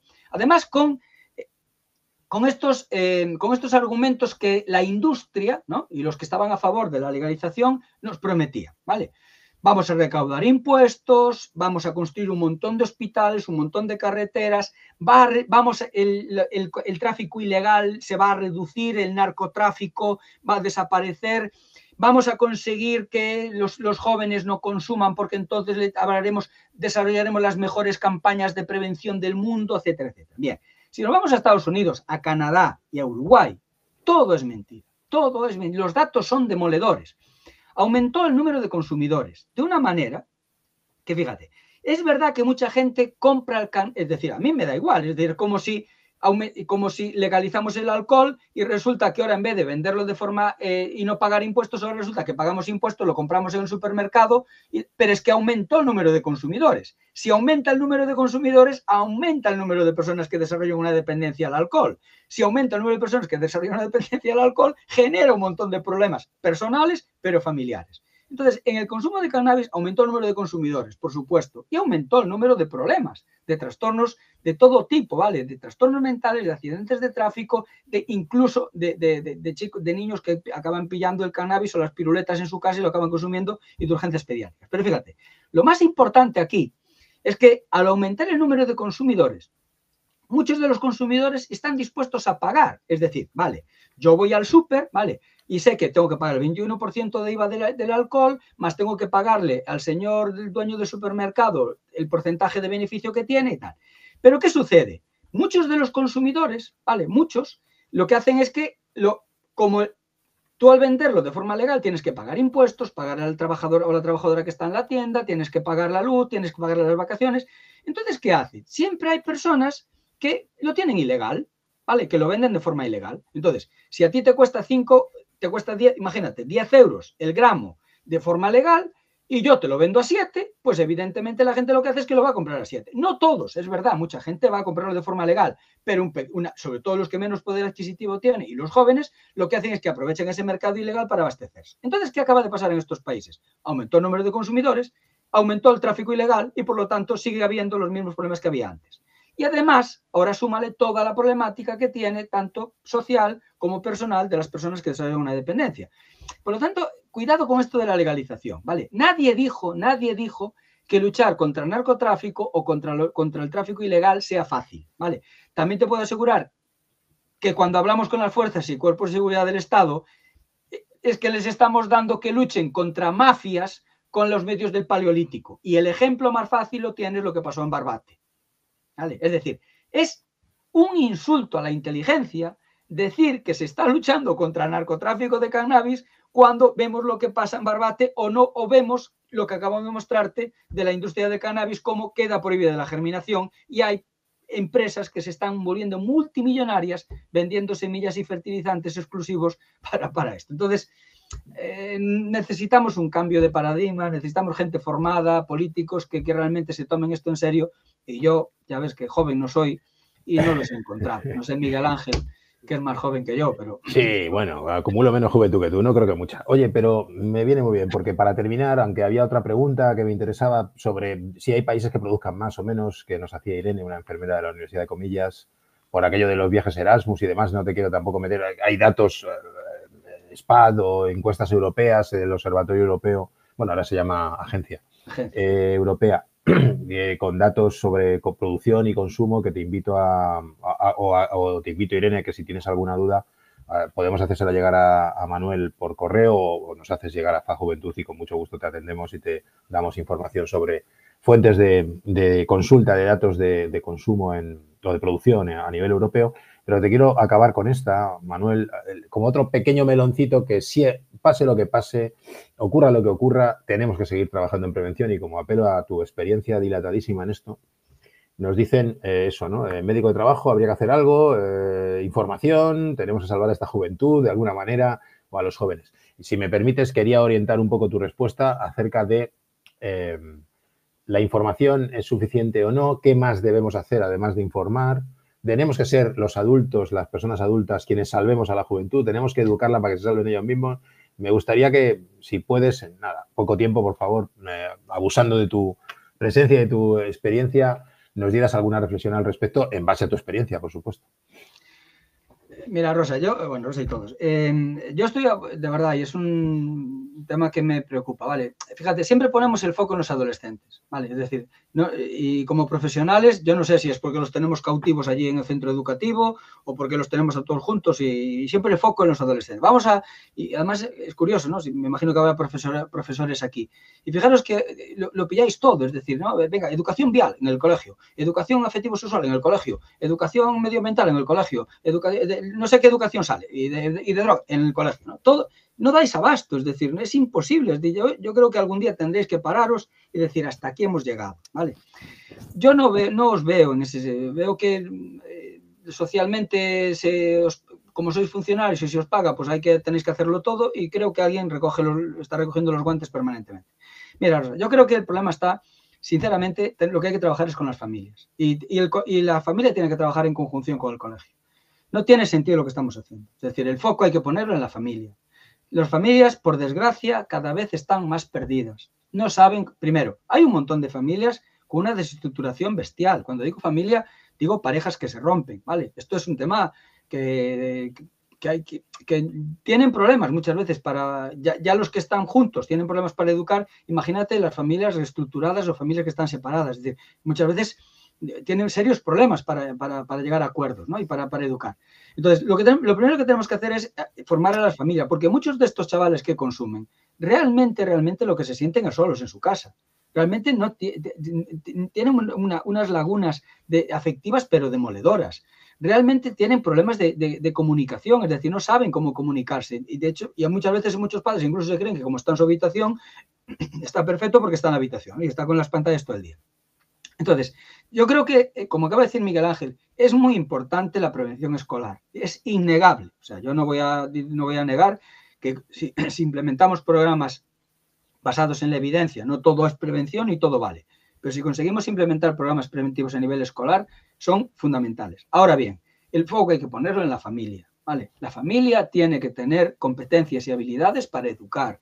Y tiene que educar, entre otras muchas cosas, en el consumo de droga, entre otras muchas cosas, ¿vale? Porque esto ya no es lo que era, ¿vale? Tenemos el porno y tenemos los juegos de azar y tenemos internet y tenemos 1000 cosas, ¿vale?